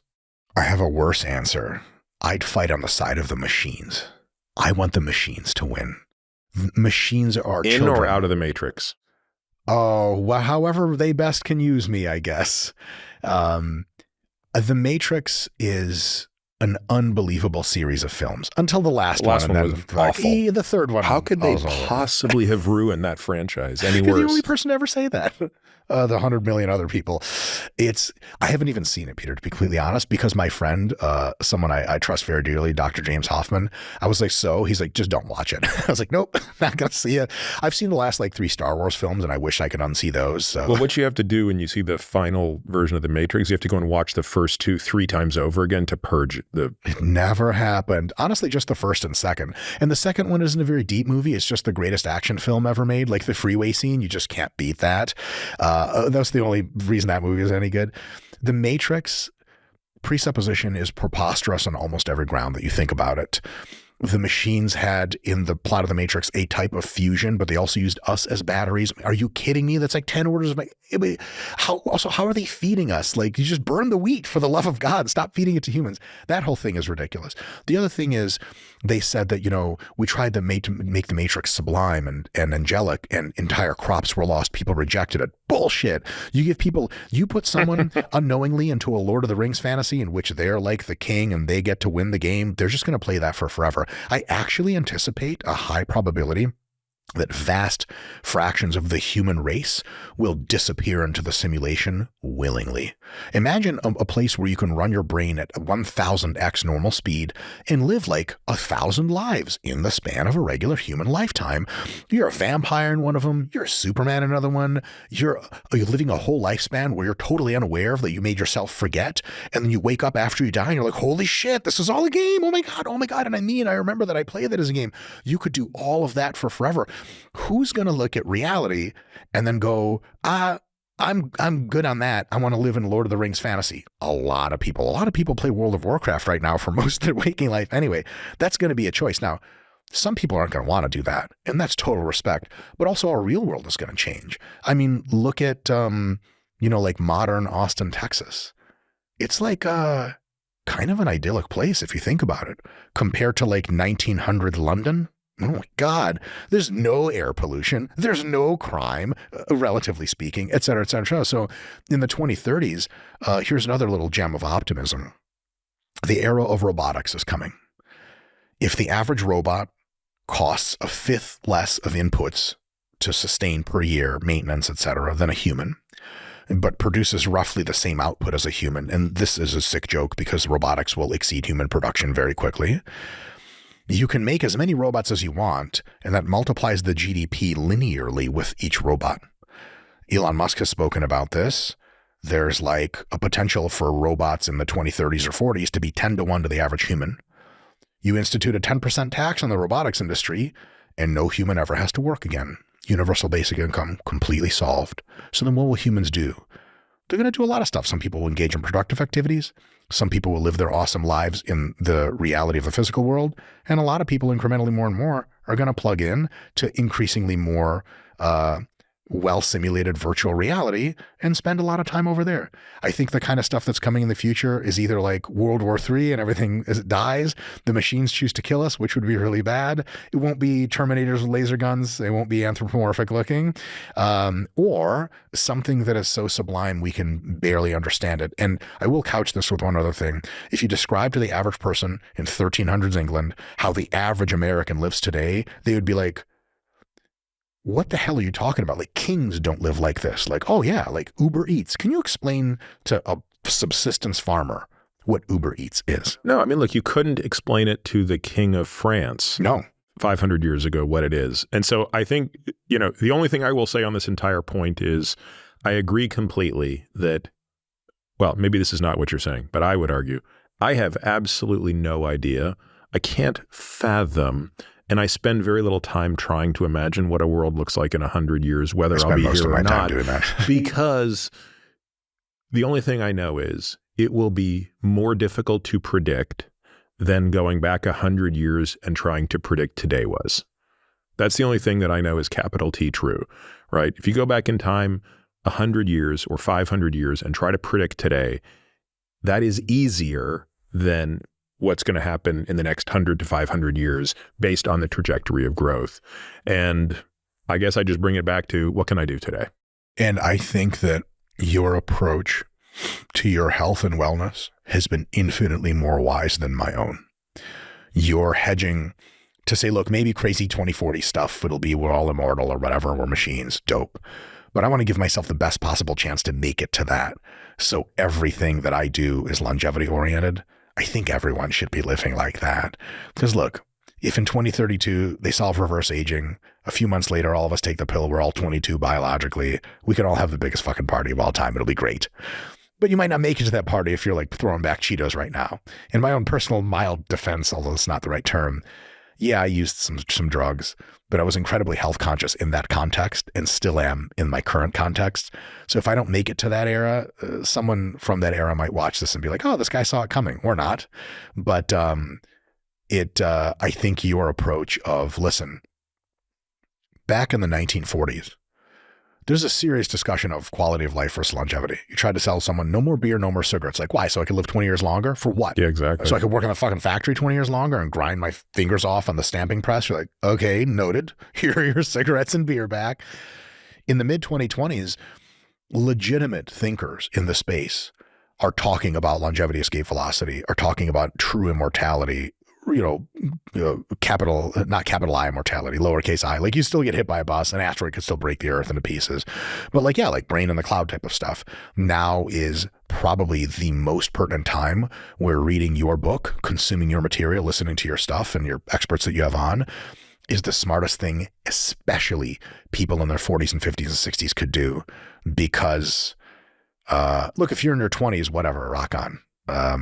If you're in your 40s, 50s, 60s, you might make it to this paradise stuff in the 2030s, but barely, and tell yourself, thank God I ate some friggin' broccoli and went to bed at 9 p.m. Whereas an alternative, you could have had one too many margaritas and Cheetos and not made it that far. If you had kids, and it's a dumb question because you don't, and you don't know until you do, but would it change your philosophy around training, anabolic steroid use? And again, I want to be really clear. Like, this is not a moral question at all. It's really a question of trade-off, right? It's a trade-off question, right? It's at the doses you're taking them, do you have any concerns? And would you play it differently if you had kids? Up until a few years ago, I thought I was going to have kids, and I was very aware of all the trade-offs, and I played it the exact same way. So probably not. I'm probably like it's all statistics, right? Again, I could die tomorrow. I could never die. Who knows? Anything between. I'm statistically likely, with my current exposure and no increase in biotechnology throughput, to croak in my 70s or 80s, probably more like 70s, maybe late 60s. You do think that even with your great genes, which it sounds like based on everything you've said, you really have wonderful genes, that suggests that your steroid use, by your calculation, is a 20-year reduction of lifespan. Worst case. Yeah. Ideal only in realistic worst cases. Okay, that's interesting. Always. How are you quantifying that? very heuristically. But I'm familiar with what kind of cycles other people have done, what kind of body weights they've gotten to, body fats, health metrics. And I've seen and noted and heard of lots of people in our industry look like most bodybuilders from Arnold's era are still ticking. And you attribute that to the fact that they were just using a fraction of the drugs. It's by no means clear they were using a fraction of the drugs. Some of that's true. Some of it's not true. Some of those guys were cranking it. Yeah, it's just not take a rocket scientist to realize that when you take more of something and grow more muscle, you're going to do a lot of it. They were using fewer drugs on average, but with many exceptions. I attribute that to the fact that as long as your blood pressure is not chronically elevated and as long as you don't have shitty genetics for longevity genetics are very robust. And you can do a lot of shit to yourself and still make it quite far. Whereas other people take great care to do everything and they croak in their mid-50s because that's just the card they were dealt. Yeah. Most pro wrestlers, bodybuilders, etc., most of them are older and they're still with us. Some pretty decent fraction of them have died, many because people just die in their mid-70s. But some of them because of grotesque abuses. I mean, pro wrestling, it's mostly a cocaine problem, to be completely honest. The steroids are just a drop in the bucket at that point. But it's just not true to say that anabolic androgenic steroid use, even in extreme circumstances, just straight up drops you like a fly. It doesn't. Yep. Severe alcoholism, that'll do you in. Not a lot of 70 or 80-year-old severe alcoholics. Anabolic steroid abuse is just a category of risk lower than that. Now, it's gnarly and it can get you. It's just not as likely. So I assess, there's a 5 to 20-year lifespan reduction that I've engaged in. And I just want to make sure people listening haven't lost the plot. We're not talking about physiologic replacements of testosterone because the evidence is abundantly clear that we do not see any reduction in lifespan. We don't see any increase in the risk of cardiovascular disease, cancer, or these other things. Yeah, but huge quality of life increases concomitantly, so it really makes sense. But I don't like the term abuse. It has a moral connotation. Intelligent, purposeful, high-dose androgen exposure, we'll call it that. It's definitely taken years off my life, but I think it'll probably peg me into my 60s somewhere. And again, I was born in 1984, so I'll be 60 in 2044. And if every variable has lined up like the one so far through all of measured history, 2044 is not going to be a time where there are biological humans that die short of them choosing to do so. Sort of unrelated, but related. Are we seeing more bodybuilders now use GLP-1 agonists to? Yes. Yeah, I was about to say, right? Like, why wouldn't you? It would make the most difficult part of bodybuilding easier, which is the calorie restriction, right? You said that in a way I cannot say any better. There are 3 groups of people in bodybuilding today. People that have emphatically adopted the use of GLP-1s. Group 2 are people that either use or don't use, but don't say much about them, either don't care, don't know, or they're using, but they're kind of shush about it. And then there's another group that is just absolutely viciously opposed to them for reasons that are almost always wildly irrational, but moralistically understandable. Just to be clear, there is a category of bodybuilder who fully endorse the liberal use of anabolic steroids, but oppose the use of GLP-1 agonists? Vehemently. And the moral argument is? You have to suffer through the hunger to earn your right to call yourself a competitive bodybuilder. What do you think about that? You could probably steel man it. Yeah, I mean, look, I think having never done bodybuilding, I'm probably not a good person to sort of offer a point of view on that. Obviously, you could argue that if the stripes are earned through that type of suffering, or let's take a step back. If the stripes are earned through suffering, there's 2 types of suffering. There's the suffering you do in the gym, the pain of the gym, and then there's the pain of the second one, the starving, the calorie restriction. And if they're saying you have to have both of those to be one of us, then steroids are not a problem. In fact, they allow you to suffer more potentially. They allow you to push yourself much harder. Definitely true. So maybe in that sense, steroids are an important part of bodybuilding if the suffering is the card and the GLP-1 agonist is not. So maybe that's the argument. Again, I probably wouldn't have come to that argument. I probably would have said, well, if we're in the business of using any form of pharmacology to enhance our physiques, we should take whatever we can get, provided it's safe. Yes, I'm in that camp as well. There are at least two things those folks aren't considering. Thing number one is that if you can achieve a certain level of body fat through caloric restriction without GLP-1s, and you use any given dose of GLP-1s to reduce your hunger, you get two things out of that. One is now you can push to even more exotically lean levels, which you should be. We're not trying to race to the same point. The destination changes. If you can get some faint glute striations and win a few shows without GLPs, maybe you can get completely stripped out of your mind with them. It's just as hard. You're just as hungry, but just as hungry at 3% body fat is a very different look than just as hungry at 6%. One is GLP enhanced, one is not. That's a big deal to remember. The other thing is you have to deal with side effects of GLPs. I mean, like, they give you heartburn. There is a certain amount of food focus they don't eliminate. Like watching TV shows and watching people on them eat tasty foods when you're in prep is not as difficult because you're not physiologically as hungry, but you still have cravings. And your cravings are lower, but they're still there. And you still dream about food and the whole gamut. It's not complete kiboshing of hunger. Now, I hope one day very soon we'll achieve that, and that'll be a miraculous thing that'll save, I don't know, hundreds of millions of people from the obesity epidemic. A little like footnote in history. But that'll be cool. And then your job will be like, if you have more bandwidth, because shit is easier, just push your conditioning further, get even leaner. That's a big deal that people seem to forget. The other deal is there is a preposterous amount of assuming that work and diligence are the big variables that separate bodybuilders. Usually that assumption is made by people with elite genetics, and it's just not true. My jiu-jitsu coach, a gentleman named Mr. Will Starks, phenomenal professional MMA athlete. Will eats a very clean diet, very, very healthy diet, but he has, tons of freebies, potato chips, pizza here and there, no big deal. He trains for mixed martial arts. He's a pro. He has glute striations. He walks around and lives his life at 7% body fat. That's just how he exists in the world. It would take him one cycle of training to turn pro. He's drug-free. If you look at him in the gym, and if you put on some posing trunks and you looked at his glutes, you ask some people in the gym, what's that all about? They'd be like, man, it must take a lot of hard work. Bullshit, took no work at all. Now, he trains his ass off in MMA, but how many MMA guys do you see with striated glutes? It's almost not a thing.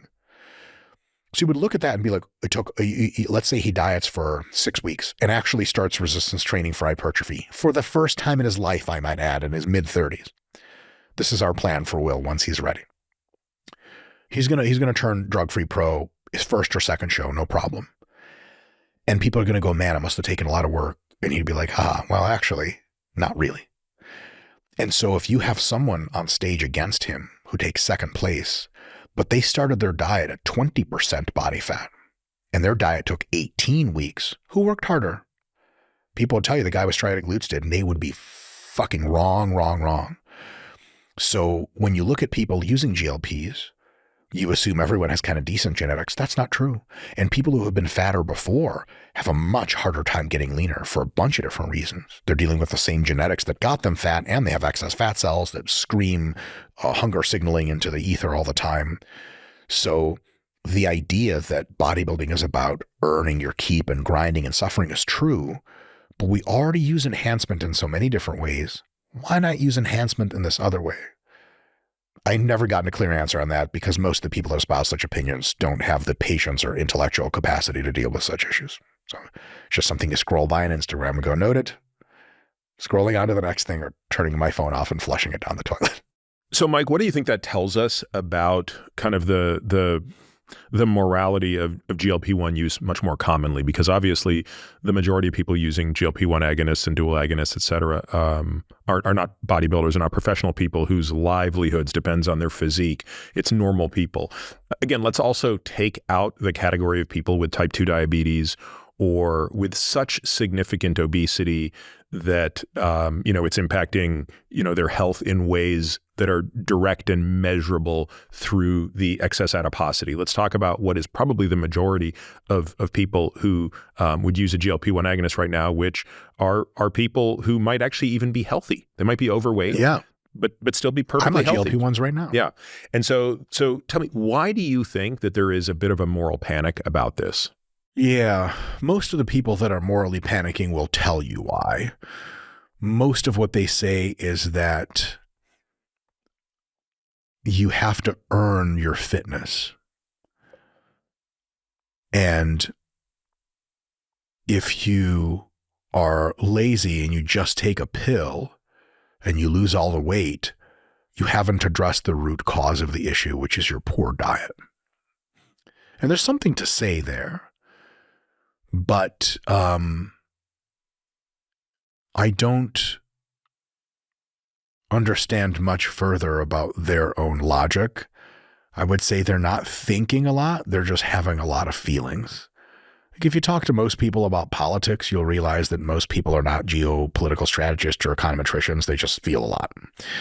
And so this is one of these things where people have a lot of feelings, but if they pulled it back and actually logic through it, they would conclude that like, oh, these modern anorectic drugs are tools to accomplish something.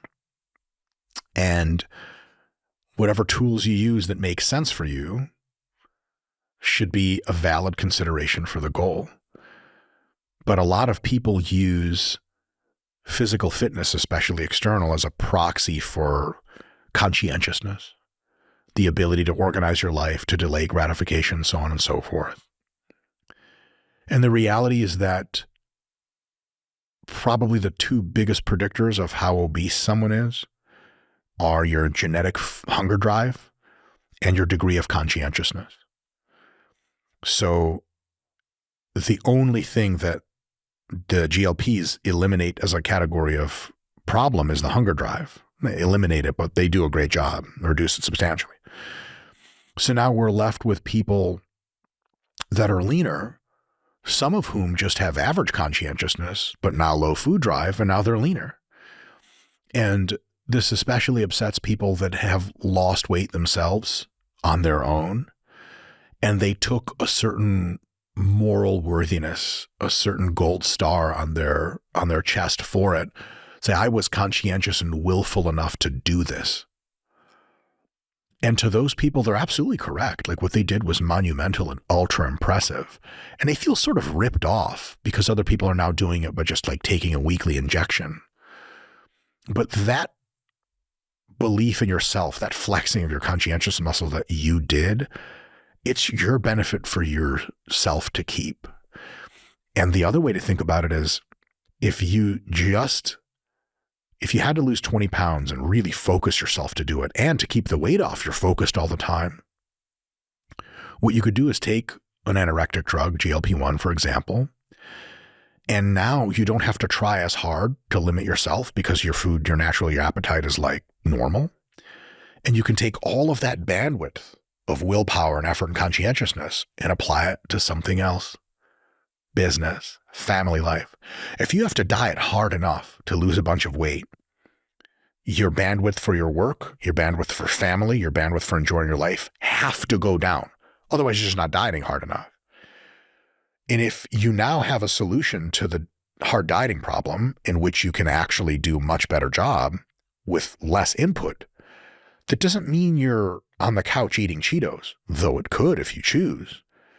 What it means is now you have more bandwidth that opens up for all of these other wonderful things in which you can express your conscientiousness, build your business better, spend more time with your family. So has that been your experience, which is it hasn't actually changed what you're eating? It's just given you the privilege of focusing less on the starvation and the management of diet? That's exactly been my experience. My wife was either genetically or epigenetically geared to just get fat. At one point, she was almost 200 pounds at 4'11". And she probably has more willpower than I've ever seen in a single human being. She'll break herself before she quits at stuff. And her hunger signaling was so profound that she battled it her whole life, had lots of victories, lots of defeats. And her introduction to GLPs, to Ozempic, was the kind of thing that borders on the religious experience for the first time ever. To be like, oh, this is how normal people live their lives. And now she's whatever body weight she wants to be and lives at a category level of body fat. Category level of life experience she was unable to access before, because especially if females of reproductive age, having 70 pounds extra adiposity, how the world sees you, how you see yourself is totally different. She almost failed out of medical school because she was dieting so hard to try to stay at a certain body fat that her brain just wasn't working. And it's easy for bodybuilders and other folks to say, like, well, you just got to gut through it. Like, guy, you don't do anything except shoot steroids, play PlayStation, and train with weights. Thank God for your supplement contract. There was somebody on social media that she sort of opened up about her journey. And this, like, bodybuilder's not even competitive. He's just a guy who lifts weights. He's a personal trainer. He said something like you failed at life if you needed the Ozempic. And like, my friend, if we start listing off my wife's, like, accomplishments, it's going to be a 10-0 against you. Like, you're nothing to her. She had every bit more willpower. Whatever it is you got good at, she could recreationally get good at faster than you, better than you, just as a joke, and then quit, and then come back and do it again. But because you have no idea what it's like to want food that much, you're out of touch. I would say it is, for me, became very easy to connect with my wife on Food Drive after I had dieted down to body fat that was competitive bodybuilding appropriate enough times.